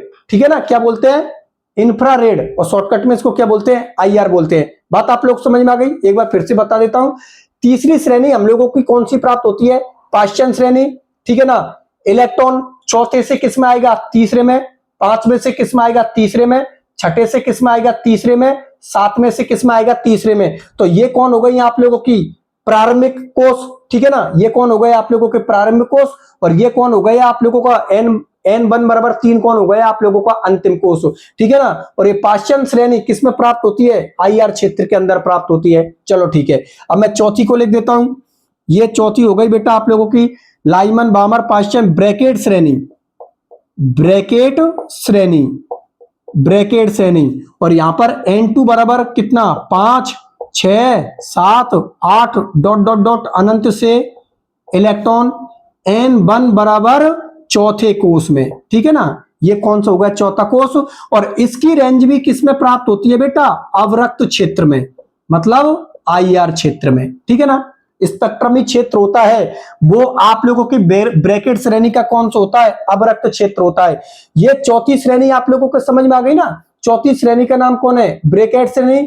ठीक है ना। यहां पर N2 मतलब इलेक्ट्रॉन पांचवें से किस में जाएगा, चौथे में, छठे से किस में जाएगा, चौथे में, सातवें से किस में जाएगा, चौथे में, आठवें से किस में जाएगा, चौथे में। ठीक है ना। और ये ब्रैकेट श्रेणी की जो रेंज होती है, या ये कौन से स्पेक्ट्रमी क्षेत्र में देखने को मिलता है, अवरक्त क्षेत्र में, मतलब IR क्षेत्र में। याद रख लेना आप लोग। चलो ठीक है, अब लास्ट एंड फाइनल को लिख देता हूं। 5वें नंबर की जो श्रेणी है बेटा उसका नाम है फुंड श्रेणी। ठीक है, कौन सी है आपकी फुंड श्रेणी। फुंड श्रेणी में N2 बराबर आपका इलेक्ट्रॉन किसमें, छठा, सातवां, आठवां और नवा डॉट डॉट डॉट अनंत से इलेक्ट्रॉन N1 किसके अंदर जाएगा, पांचवें के अंदर। ठीक है ना। इधर देखिए, छठवें कोष के अंदर आप लोगों का इलेक्ट्रॉन है, किसके अंदर जा रहा है, पांचवें के अंदर। सातवें से किसमें जा रहा है, पांचवें के अंदर। आठवें से किसमें जा रहा है, पांचवें के अंदर। नवे से किसमें जा रहा है, पांचवें के अंदर। और ऊर्जा का क्या कर रहा है, उत्सर्जन कर रहा है, किसके रूप में, फोटोन के रूप में, पैकेट्स के रूप में। और ये जो उत्सर्जन होगा वो बेटा क्या होगा, असतत होगा। ठीक है ना, इसलिए हाइड्रोजन परमाणु का स्पेक्ट्रम सतत नहीं होता, क्या होता है, असतत होता है। और ये जो लाइन प्राप्त होती है, ये लाइन भी बेटा अवरक्त क्षेत्र में प्राप्त होती है आप लोगों की, ये लाइन भी आप लोगों की अवरक्त क्षेत्र में अर्थात IR क्षेत्र में प्राप्त होती है। अब देखो याद करने का मैं तरीका आप लोगों के लिए बता देता हूं कि इस टेबल को आप लोग किस तरीका से याद रखोगे। देखो बेटा, जिन बच्चों को दोनों डायग्राम समझ में आ गए वो आराम से इस टेबल को बना सकते हैं, क्योंकि जो डायग्राम के अंदर मैंने बातें बोली हैं वही तो मैंने बेटा टेबल के अंदर लिखी हैं। लाइमन श्रेणी, ये जो N2 है, N2 कौन हो गया आप लोगों का प्रारंभिक कोष, क्योंकि N2 से ही तो इलेक्ट्रॉन किस में जा रहा है, N1 के अंदर जा रहा है, तो ये प्रारंभिक कोष हो गया, ये आप लोगों का अंतिम कोष हो गया। या ऐसे बोल सकता हूं ये उच्च ऊर्जा स्तर हो गया, ये आप लोगों का निम्न ऊर्जा स्तर हो गया। और ये लाइमन श्रेणी किसमें प्राप्त होती है, परावैंगनी क्षेत्र में। बामर श्रेणी किसमें प्राप्त होती है, दृश्य क्षेत्र में। बाकी की पाश्चन, ब्रैकेट और फुंड, ये तीनों ही श्रेणी बेटा प्राप्त होती है आप लोगों की अवरक्त या IR क्षेत्र में। पहले तो ये बात होता है, सभी बच्चों को समझ में आ गई ना। पहली श्रेणी परावैंगनी क्षेत्र में प्राप्त होती है, दूसरी दृश्य क्षेत्र में प्राप्त होती है, बाकी की नीचे की जो 3 श्रेणी आप लोगों की वो अवरक्त क्षेत्र में प्राप्त होती है या IR क्षेत्र में प्राप्त होती है। इस टेबल को सभी बच्चे याद कर लेना, क्योंकि जब आप लोग न्यूमेरिकल करोगे तो न्यूमेरिकल करते वक्त आप लोगों को इस टेबल की जरूरत पड़ेगी, ठीक है ना। और कंपटीशन के अंदर भी आप लोगों से यहां से क्वेश्चन पूछा जा सकता है, इसलिए प्रत्येक बच्चे को ये टेबल पता होना चाहिए और इनको तो बेटा जरूरी याद कर लेना। पहली परावैंगनी, दूसरी दृश्य, बाकी की 3 किस्में प्राप्त होती हैं अवरक्त मतलब IR क्षेत्र में। और ये आप लोगों के लिए सब कुछ समझा दिया। ये सब कौन हो गए आप लोगों के प्रारंभिक कोष और ये सब कौन से हो गए आप लोगों के अंतिम कोष। ये उच्च ऊर्जा स्तर हो गए और ये आप लोगों के निम्न ऊर्जा स्तर हो गए। और ये साइंटिस्टों ने श्रेणियां देखी थी तो अपने नाम के आधार पर उन्होंने इन श्रेणियों का नाम बता दिया था, ठीक है। अब देखो ध्यान से समझना, अब यहां पर बेटा एक फॉर्मूला आने वाला है, ध्यान से समझना, मैं बहुत अच्छी बात बोलूंगा।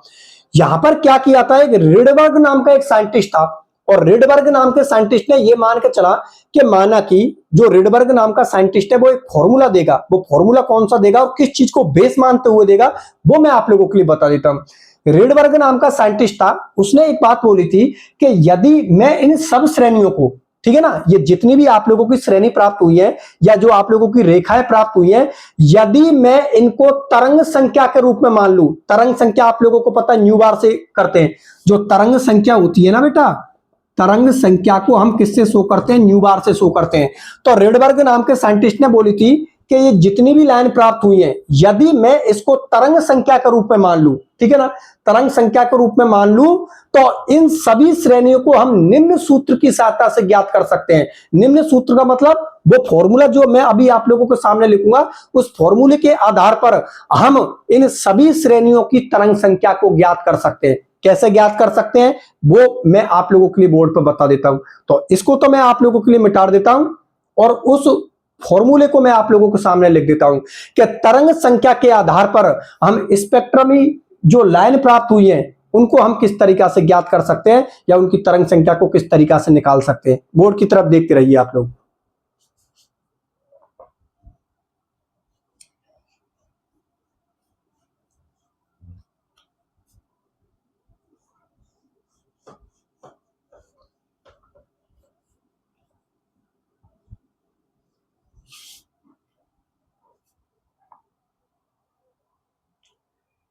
देखो बेटा, बोर्ड की तरफ देखना, इसको मैं आप लोगों के लिए एक्सप्लेन कर देता हूं। यहां पर मैंने अभी आप लोगों के लिए क्या बात बोली है उसको मैंने एक स्टेटमेंट के आधार पर लिख रखा है, आप लोग बोर्ड की तरफ देखते रहना। क्या लिख रखी है कि यदि स्पेक्ट्रमी रेखाओं को, यदि स्पेक्ट्रमी जो आप लोगों की रेखा है ना, स्पेक्ट्रमी रेखाओं को तरंग संख्या को हम किससे शो करते हैं, न्यू बार के रूप में व्यक्त किया जाए तो हाइड्रोजन स्पेक्ट्रम की दृश्य क्षेत्र की रेखाओं को हम निम्न सूत्र से ज्ञात कर सकते हैं। अब ये जो सूत्र दिया है ना बेटा, ये एक रिडबर्ग नाम के साइंटिस्ट ने दिया है। तो रिडबर्ग नाम के साइंटिस्ट ने क्या फॉर्मूला दिया वो आप लोगों के सामने बोर्ड पर लिखा हुआ है, इसको मैं आप लोगों के लिए बता देता हूं। न्यू बार किसको शो करता है, तरंग संख्या को शो करता है। ये न्यू बार किसको शो कर रहा है, न्यू बार किसको शो कर रहा है, तरंग संख्या को शो कर रहा है। और ये जो आर बाई है ना, आर बाई को बोलते बेटा रिडबर्ग, मैं बोर्ड पर लिख देता हूं।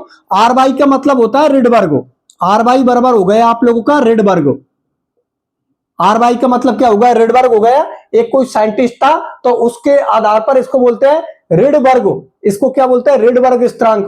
तो न्यू बार बराबर आर वाई, कुछ बुकों में यहां पर आर एच भी लिखा मिल जाएगा। आर एच का मतलब आप लोग समझे ना, आर का मतलब तो रेडबर्ग हो गया और एच का मतलब ये फॉर्मूला किसके लिए दिया गया है, हाइड्रोजन स्पेक्ट्रम के लिए दिया गया है। क्योंकि आप लोगों को पता है सारी चीज किसके ऊपर चल रही है, हाइड्रोजन एटम के ऊपर चल रही है। सारी चीज हमारी किसके ऊपर चल रही है, हाइड्रोजन एटम के ऊपर चल रही है। हाइड्रोजन एटम के ऊपर चल रखी है तो कुछ बुकों के अंदर तो ये आर वाई लिखा मिल जाएगा, आर वाई का मतलब रेडबर्ग ही होता है, या कुछ बुकों में ये आर एच लिखा मिलेगा। आर का मतलब तो क्या होता है, रेडबर्ग, और ये किसके रेस्पेक्ट में देख रहे हैं हम, हाइड्रोजन एटम के रेस्पेक्ट में देख रहे हैं। तो कंफ्यूज मत होना, आर एच का मतलब ये, आर का मतलब रेडबर्ग और एच का मतलब ये जो फॉर्मूला है वो किसके रेस्पेक्ट में, हाइड्रोजन एटम या हाइड्रोजन परमाणु के रेस्पेक्ट में। अब देखो न्यू बार बराबर आर वाई 1/n आई को स्क्वायर, ये जो बेटा आई है ना, ये आई आप लोगों का कौन है, इनिशियली को हिंदी में हम क्या बोलते हैं, प्रारंभिक कोष। यहां पर आई को हम हिंदी में क्या बोलते हैं, आई को हम हिंदी में बोलते हैं, मतलब इंग्लिश में इसको क्या बोलते हैं, इनिशियली सेल, हिंदी में इसको हम क्या बोलते हैं, प्रारंभिक कोष। तो इस प्रारंभिक कोष में से इस अंतिम कोष को घटा देना है, तो 1/n आई का स्क्वायर माइनस 1/n एफ का स्क्वायर। एफ का मतलब क्या होता है, फाइनल, मैंने यहां पर लिख रखी है n1, यहां पर आप लोगों का n1 अंतिम कोष या फाइनल सेल को शो कर रहा है, और ये जो n2 है ये प्रारंभिक कोष या इनिशियली सेल को प्रदर्शित कर रहा है। तो देखो न्यू बार बराबर आर वाई 1/n आई को स्क्वायर माइनस 1/n एफ को स्क्वायर, और आप लोगों को पता तरंग संख्या की यूनिट होती है वो क्या होती है, सेंटीमीटर इनवर्स होती है। या इसी फॉर्मूले को आप लोग इस तरीका से भी लिख सकते हो, न्यू बार बराबर आर वाई 1/, आप लोगों को पता है ये आई किसको शो कर रहा है, यहां पर आई कर रहा है प्रारंभिक कोष इनिशियल सेल, और इसको हम लोगों ने क्या माना है, n2 माना है, इसको हम लोगों ने क्या माना है, इनिशियली सेल, इसको हम लोगों ने क्या माना है, n2 माना है। तो 1/n2 को स्क्वायर माइनस n1 को हम क्या मान लें, अंतिम कोष मतलब फाइनल सेल। तो अंतिम कोष या फाइनल सेल को हमने किससे शो कर रहे हैं, n1 से शो कर रहे हैं। तो इस तरीका से लिख सकते हो आप लोग, एफ की जगह पर 1 लिख सकते हो, एफ का मतलब होता है फाइनल मतलब अंतिम कोष। तो n1 को स्क्वायर, और इसकी यूनिट क्या होती है, सेंटीमीटर इनवर्स। तो दोनों का मतलब एक ही है, मैं फिर से बता देता हूं, न्यू बार बराबर आर वाई 1/n आई को स्क्वायर माइनस 1/n एफ को स्क्वायर सेंटीमीटर इनवर्स। या इसी फॉर्मूले को आप लोग ऐसे भी लिख सकते हो, न्यू बार बराबर आर वाई 1/n2 को स्क्वायर माइनस 1/n1 को स्क्वायर सेंटीमीटर इनवर्स। ये दोनों फॉर्मूले, इनका मतलब बेटा एक ही है। क्योंकि मैंने अभी आप लोगों के लिए क्या बात बताई है, मैंने आप लोगों के लिए ये बताई है कि जो आई होता है वो किसको शो कर रहा, प्रारंभिक कोष को। आई किसको शो कर रहा, प्रारंभिक कोष को, और प्रारंभिक कोष को हम लोगों ने क्या माना है, n2 माना है। और ये एफ है ना, ये किसको शो कर रहा है, अंतिम कोष को, फाइनल सेल को, और फाइनल सेल या अंतिम कोष हम लोगों ने क्या माना है, n1 माना है। बात आप लोग समझ में आ गई। तो ये फॉर्मूले याद कर लो या इस फॉर्मूले को याद कर लो, दोनों का मतलब एक ही है। तो मैंने दोनों को लिख दिया, ये फॉर्मूला भी लिख दिया, ये भी लिख दिया, इसमें कंफ्यूज मत होना। ये रेडबर्ग स्थिरांक है, यहां पर लिख दिया मैंने, यहां आर वाई एक रेडबर्ग स्थिरांक है, आर वाई एक स्थिरांक है जिसे हम क्या बोलेंगे, रेडबर्ग स्थिरांक कहते हैं। और इसका जो मान है याद रख लेना, 109,737 सेंटीमीटर इनवर्स होता है। एक बार फिर से बता देता हूं बेटा, आर वाई आप लोगों का रेडबर्ग स्थिरांक है, आर वाई क्या है आप लोगों का, रेडबर्ग स्थिरांक है, और इसका मान होता है 109,737 सेंटीमीटर इनवर्स। याद रख लेना, क्योंकि जब आप लोग न्यूमेरिकल करोगे तो वहां पर आप लोगों को इस आर वाई का मान पता होना चाहिए, ठीक है ना। तो इस वैल्यू को याद रख लेना, 109,737 सेंटीमीटर इनवर्स। और बेटा ये फॉर्मूले प्रत्येक बच्चे को याद होना चाहिए, इसको याद रख लेना या इसको याद रख लेना, दोनों का मतलब एक ही है। तो पहले तो ये बात बताओ बच्चों, ये फॉर्मूला आप लोगों को समझ में आ गया। इससे हम क्या ज्ञात कर सकते हैं, इससे हम स्पेक्ट्रमी रेखाओं की तरंग संख्या को ज्ञात कर सकते हैं। ये जो स्पेक्ट्रमी रेखा है इसकी हम तरंग संख्या को ज्ञात कर सकते हैं। और ये फॉर्मूला किसने दिया था, रेडबर्ग नाम के साइंटिस्ट ने, ठीक है ना। चलो ठीक है, अब देखो बेटा, यहां पर आप लोगों की दो स्थिति बन रही है। अब वो दो स्थिति कौन कौन सी बन रही है उनको मैं आप लोगों के लिए बोर्ड पर बता देता हूं। पहले तो एक काम करता हूं, इसको मिटाता हूं और फिर यहां पर दो स्थिति कौन कौन सी बन रही है उनको मैं आप लोगों के लिए समझा देता हूं। बोर्ड की तरफ देखिए।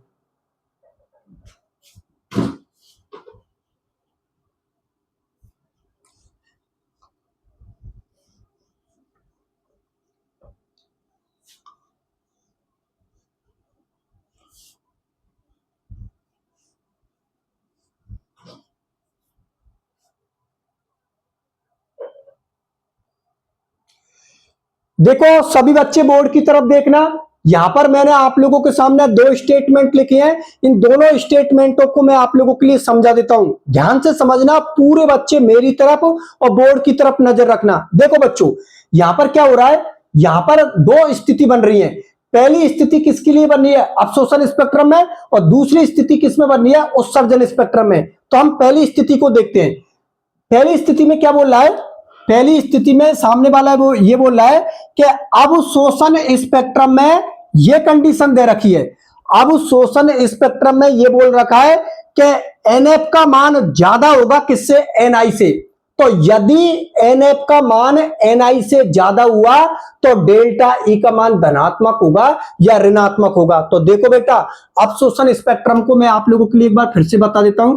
अवशोषण स्पेक्ट्रम में आप लोगों को पता है दोनों ऊर्जा स्तरों के आधार पर या दोनों कोषों के आधार पर समझा देता हूं। देखो यहां पर n बराबर 1 हो गया और यहां पर n बराबर आप लोगों का 2 हो गया, ठीक है ना। अब देखो इलेक्ट्रॉन हमारा किसमें, n मतलब इलेक्ट्रॉन हमारा किसमें, n बराबर 1 में, मतलब पहले कोष के अंदर इलेक्ट्रॉन है। तो देखो पहले कोष के अंदर जब हमारा इलेक्ट्रॉन है, इसको ऊर्जा दी और ये किसमें चला गया है, दूसरे कोष में। और यहां पर बेटा ऊर्जा का क्या हुआ है, अवशोषण हुआ है। ऊर्जा का क्या हुआ है, आप लोगों का अवशोषण हुआ है।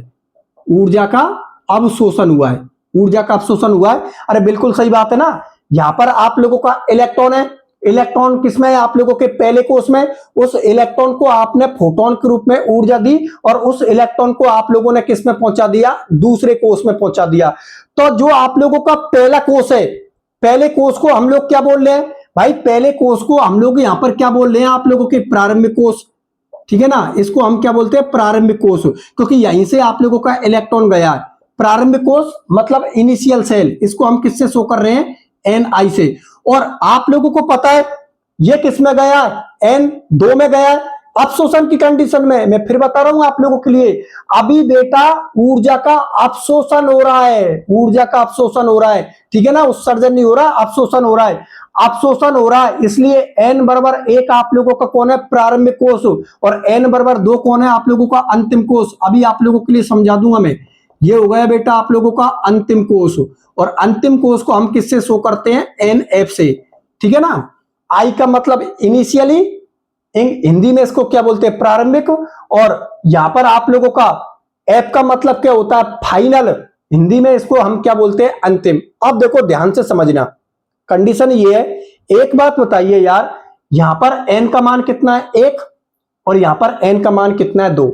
हम अच्छी तरीका से जानते हैं कि जो दो संख्या होती है वो 1 से ज्यादा होती है। बिल्कुल सही बात है, जो दो संख्या होती है वो 1 से ज्यादा होती है, हम सबको अच्छी तरीका से पता है। तो ये बात बताइए, यहां पर 2 ज्यादा हुआ, तो 2 यदि 1 से ज्यादा हुआ, इसका मतलब जो एनएफ है वो एनएफ का मान आप लोगों का क्या है, ज्यादा। अरे सही है ना भाई, 1 का मान होता है वो 2, 1 जो 1 है और ये यहां पर 2 है, तो जो 2 का मान होता है वो 1 से ज्यादा होता है, मतलब 2 संख्या ज्यादा होती है 1 की तुलना में, ठीक है ना। तो 2 को हमने क्या माना है, अंतिम कोष, और 1 को हमने क्या माना है, प्रारंभिक कोष। तो यहां पर एनएफ का मान ज्यादा है किससे, एनआई से, क्योंकि एनआई का मान 1 है तो ये कम है, और एनएफ का मान 2 है तो ये आप लोगों का क्या है, ज्यादा। तो यदि अवशोषण स्पेक्ट्रम में एनएफ का मान एनआई से ज्यादा है तो उस कंडीशन में ऊर्जा का अवशोषण होगा और डेल्टा ई का मान किस में आएगा, धनात्मक में आएगा। ये देखो, इस स्थिति में डेल्टा ई का मान क्या प्राप्त होता है, धनात्मक प्राप्त होता है, तथा ऊर्जा का क्या होता है, अवशोषण होता है। बात आप लोगों को समझ में आ गई। देखो बेटा, कोई भी बच्चा अगर ये प्रारंभिक और अंतिम में कंफ्यूज हो रहा, तो उसके लिए मैं बता देता हूं।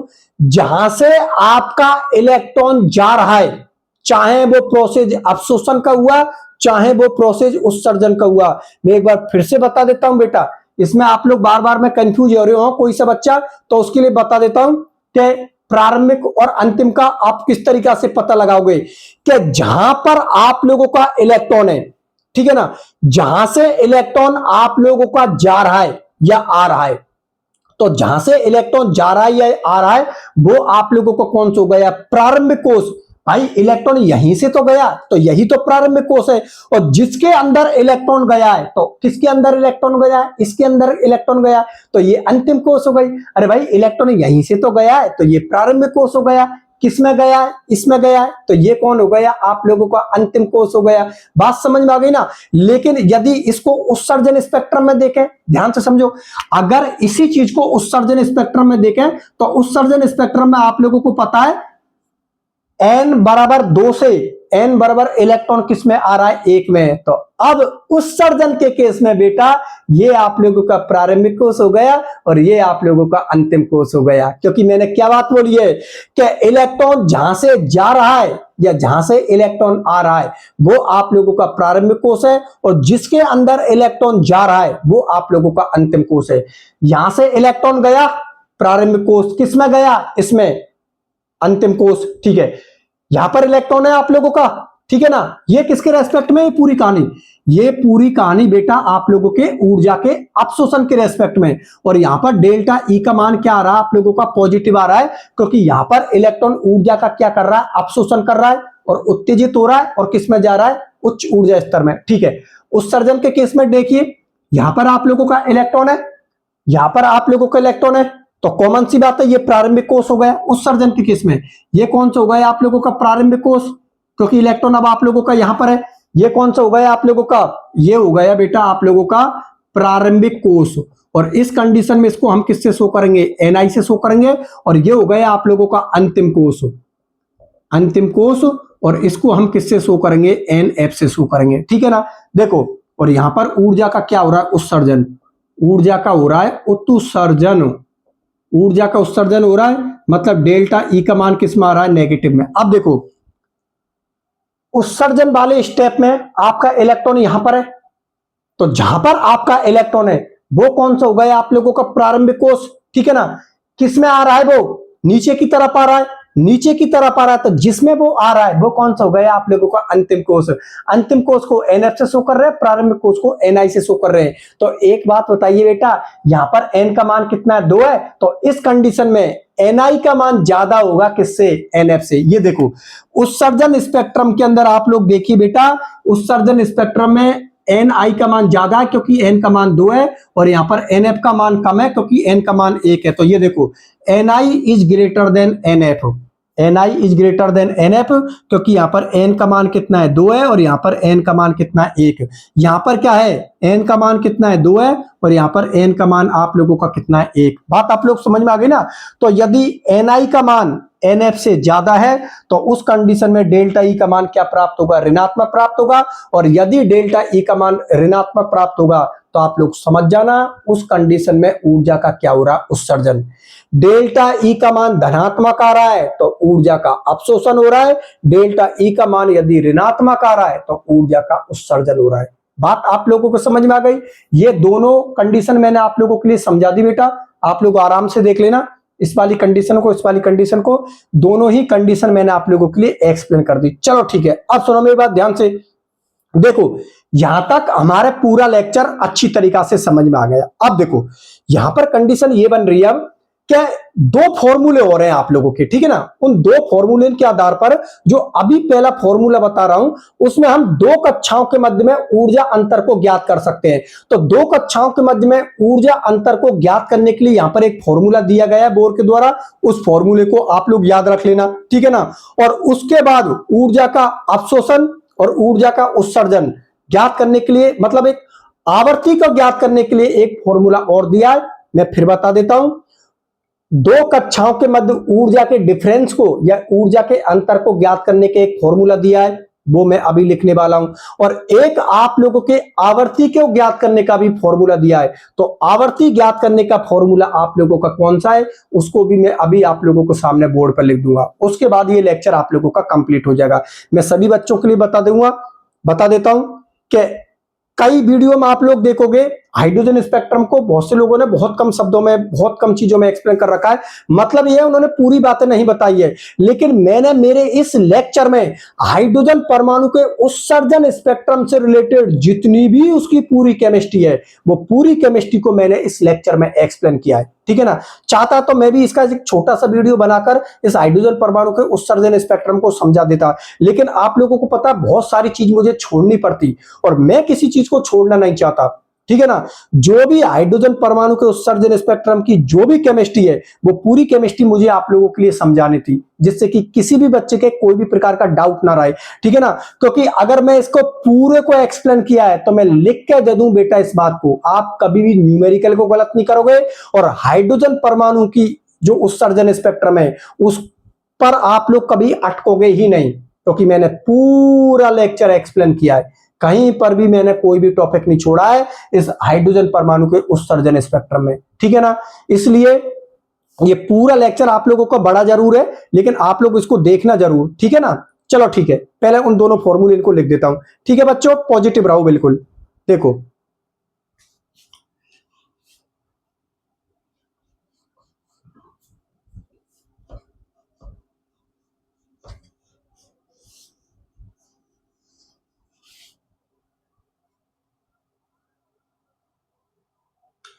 देखो बेटा, बोर्ड की तरफ देखना। यहां पर मैंने आप लोगों के लिए एक फॉर्मूला लिखा है, ब्रैकेट के अंदर आप लोगों का ही फॉर्मूला है। पहले मैं ऊपर से आप लोगों के लिए समझा देता हूं। ऊपर क्या लिख रही है कि दो कक्षाओं के मध्य ऊर्जा के अंतर को निम्न सूत्र द्वारा ज्ञात किया जा सकता है। ये जो निम्न सूत्र द्वारा ज्ञात किया जा सकता है वो इस फॉर्मूले की बात कर रहा है। इसको जब हम पूरे को सॉल्व करते हैं, सॉल्व करने के बाद जो हमारा फाइनल फॉर्मूला निकल के आता है, जो हम लोगों का मेन फॉर्मूला निकल के आता है, वो ये मेन फॉर्मूला निकल के आएगा हम लोगों का। ठीक है ना। ये आगे पूरा एक सॉल्व होता है, लेकिन यहां पर हम लोगों को सॉल्व नहीं करना है, हम लोगों को तो फाइनल फॉर्मूला निकालना है। फाइनल फॉर्मूला हम लोगों के सामने, ये हम लोगों को याद रखना है। इनके बारे में भी बता देता हूं। डेल्टा ई बराबर ई आई माइनस ई एफ कर सकते हो, या फिर आप लोग डेल्टा ई बराबर ई एफ माइनस ई आई कर सकते हो। उसी के अकॉर्डिंग आप लोगों के लिए डेल्टा ई का मान आ जाएगा कि डेल्टा ई का मान आप लोगों का पॉजिटिव में आ रहा है या डेल्टा ई का मान आप लोगों का नेगेटिव में आ रहा है। ठीक है ना। यहां पर ई आई किसको शो कर रहा है, प्रारंभिक कक्षा में इलेक्ट्रॉन की ऊर्जा को शो कर रहा है, और ईएफ किसको शो कर रहा है, अंतिम कक्षा में इलेक्ट्रॉन की ऊर्जा। क्योंकि आई का मतलब क्या होता है, इनिशियली, हिंदी में क्या बोलते हैं प्रारंभिक, और एफ का मतलब क्या होता है फाइनल, हिंदी में उसको हम क्या बोलते हैं अंतिम। बात आप लोग समझ में आ गई ना कि ई आई का मतलब क्या है और ई एफ का मतलब क्या है। और ये जो फाइनल फॉर्मूला है ना बेटा, ये फॉर्मूला आप लोग याद रख लेना। ठीक है ना। ये फॉर्मूला है आप लोगों का डेल्टा ई बराबर 2.18 गुना 10 की घात माइनस 18 एक बटे एन आई को स्क्वायर, एन आई को स्क्वायर माइनस एक बटे एन एफ को स्क्वायर। और यहां पर बेटा जो आप लोगों की डेल्टा ई की जो यूनिट दे रखी है, वो यूनिट किसमें दे रखी है, जूल के अंदर दे रखी है। बात आप लोग समझ में आ गई ना। यहां पर ऊर्जा की जो यूनिट है ना, वो किसमें दे रखी है, जूल के अंदर। तो आप लोग इस जूल को भी याद रख लेना कि इस फॉर्मूले के अंदर जो यूनिट है वो कौन सी है, जूल के अंदर। मैं फिर से आप लोगों के लिए इस फाइनल फॉर्मूले को बता देता हूं। डेल्टा ई बराबर 2.18 गुना 10 की घात माइनस 18 एक बटे एन आई को स्क्वायर माइनस एक बटे एन एफ को स्क्वायर। मतलब प्रारंभिक में से किसको घटा देना आप लोग, अंतिम को घटा देना। बात समझ में आ गई। ठीक है, ये फॉर्मूले आप लोग याद रख लेना। अब सुनो मेरी बात ध्यान से, क्या एक फॉर्मूला और है बेटा आप लोगों का, और उस फॉर्मूले से आप लोग आवर्ती को ज्ञात कर सकते हो। फोटोन के अवशोषण की और फोटोन के उत्सर्जन की आवर्ती को हम लोग ज्ञात कर सकते हैं। वो फॉर्मूला कौन सा है उसको भी मैं आप लोगों के लिए बोर्ड पर लिख देता हूं, तो बोर्ड की तरफ देखते रहना। इसको तो मिटा देता हूं और आवर्ती का फॉर्मूला भी मैं आप लोगों के लिए लिख देता हूं।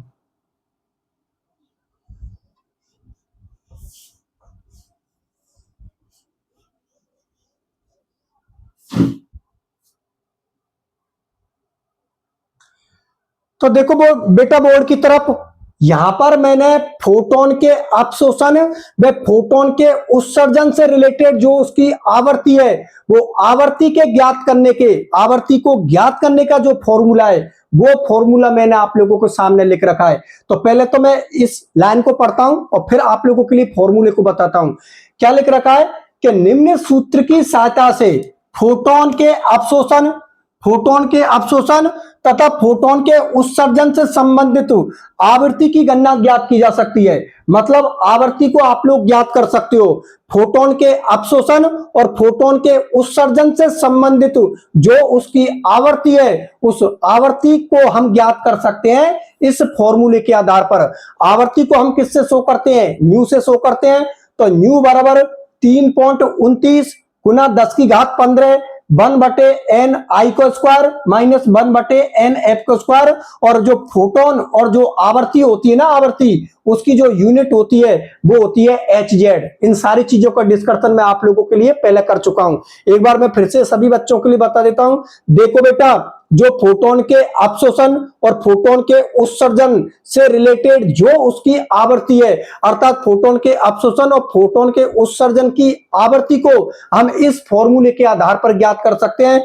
फॉर्मूला है न्यू बराबर 3.29 गुना 10 की घात 15 1/n I को स्क्वायर माइनस 1/n f को स्क्वायर hz। उसकी यूनिट भी याद रख लेना और इस फॉर्मूले को याद रख लेना, क्योंकि इस फॉर्मूले से हम फोटोन के अवशोषण की आवृत्ति और फोटोन के उत्सर्जन की आवृत्ति को हम लोग ज्ञात कर सकते हैं। बात समझ में आ गई बेटा? और इसी के साथ बेटा आप लोगों का ये आज का लेक्चर कंप्लीट होता है। अब सबसे पहले तो मुझे ये बताना आप लोग कि आज का लेक्चर आप लोगों को मेरा कैसा लगा। अब सुनो मेरी बात ध्यान से कि देखो बेटा, आज का लेक्चर थोड़ा बड़ा बन गया, लेकिन मैंने हाइड्रोजन परमाणु के उत्सर्जन स्पेक्ट्रम से रिलेटेड जितनी भी उसकी केमिस्ट्री है उसको मैंने 0 लेवल से लेकर और लास्ट तक उसकी जितनी भी केमिस्ट्री है हाई लेवल तक की, वो सारी केमिस्ट्री मैंने आज के इस लेक्चर में क्लियर करवा दी। अब आपको किसी के भी लेक्चर को देखने की जरूरत नहीं है, क्योंकि इसी लेक्चर के अंदर हाइड्रोजन परमाणु का जो उत्सर्जन स्पेक्ट्रम है उसको मैंने बिल्कुल 0 लेवल से लेकर और जो भी उसकी केमिस्ट्री है वो सभी केमिस्ट्री मैंने कंप्लीट करवा दी। जितनी आप लोगों की लाइन है वो सारी लाइन है। हाइड्रोजन परमाणु का उत्सर्जन स्पेक्ट्रम, जो असतत होता है वो क्यों होता है, रेखीय होता है वो क्यों होता है, ये सारी चीजें मैंने आप लोगों के लिए समझाई हैं। फिर उसमें जो लाइन प्राप्त होती है वो लाइन मैंने आप लोगों के लिए बताई है, रेडबर्ग वाला फॉर्मूला बताया है। उसके बाद ऊर्जा, 2 कक्षाओं के बाद ऊर्जा ज्ञात करने का फॉर्मूला बताया है। फिर फोटोन के अवशोषण व उत्सर्जन से जो आवृत्ति ज्ञात करते हैं उसका भी फॉर्मूला मैंने आप लोगों के लिए बता दिया। तो हाइड्रोजन परमाणु के उत्सर्जन स्पेक्ट्रम की जितनी भी केमिस्ट्री है वो पूरी केमिस्ट्री बच्चों मैंने आप लोगों के लिए बता दी। ठीक है बेटा, तो आज के लेक्चर को तो मैं यहीं पे रखता हूं। और जो बच्चे इस चैनल पर नए आए हैं वो सभी बच्चे इस चैनल को सब्सक्राइब कर देना, क्योंकि इस चैनल पर आप लोगों को सभी क्लासेज मिलेंगी। क्लास 11th की, क्लास 12th की, क्लास 9, 10, तो जितनी भी आप लोगों की क्लासेज हैं जो भी मैं लूंगा वो सभी क्लासेज आप लोगों को इस यूट्यूब चैनल पर मिल जाएंगी। तो सभी बच्चे इस यूट्यूब चैनल को सब्सक्राइब कर देना। और आज की क्लास आप लोगों को कैसी लगी ये भी आप लोगों मुझे कमेंट सेक्शन में लिख के बताना। और नोट्स की मैंने आप लोगों के लिए बोल ही दी, सभी बच्चे इनको नोट्स, ये जितनी भी चीजें मैं आप लोगों के लिए समझा रहा हूं, लिखा रहा हूं, ये सभी चीज आप लोगों को बेटा नोट्सों के अंदर देखने को मिल जाएगी। और मेरे वाले नोट्स प्रत्येक बच्चे के पास में होने चाहिए। तो प्ले स्टोर पर जाओ, वहां से राम चतुर्वेदी एकेडमी ऐप को डाउनलोड कीजिए और वहां से आप लोग कंप्लीट नोट्सों को ले लीजिए, हिंदी मीडियम को और इंग्लिश मीडियम को। ठीक है बच्चों, फिर आज के लेक्चर को मैं यहीं पर रखता हूं। मिलता हूं फिर अगले लेक्चर में, तब तक के लिए बाय बाय।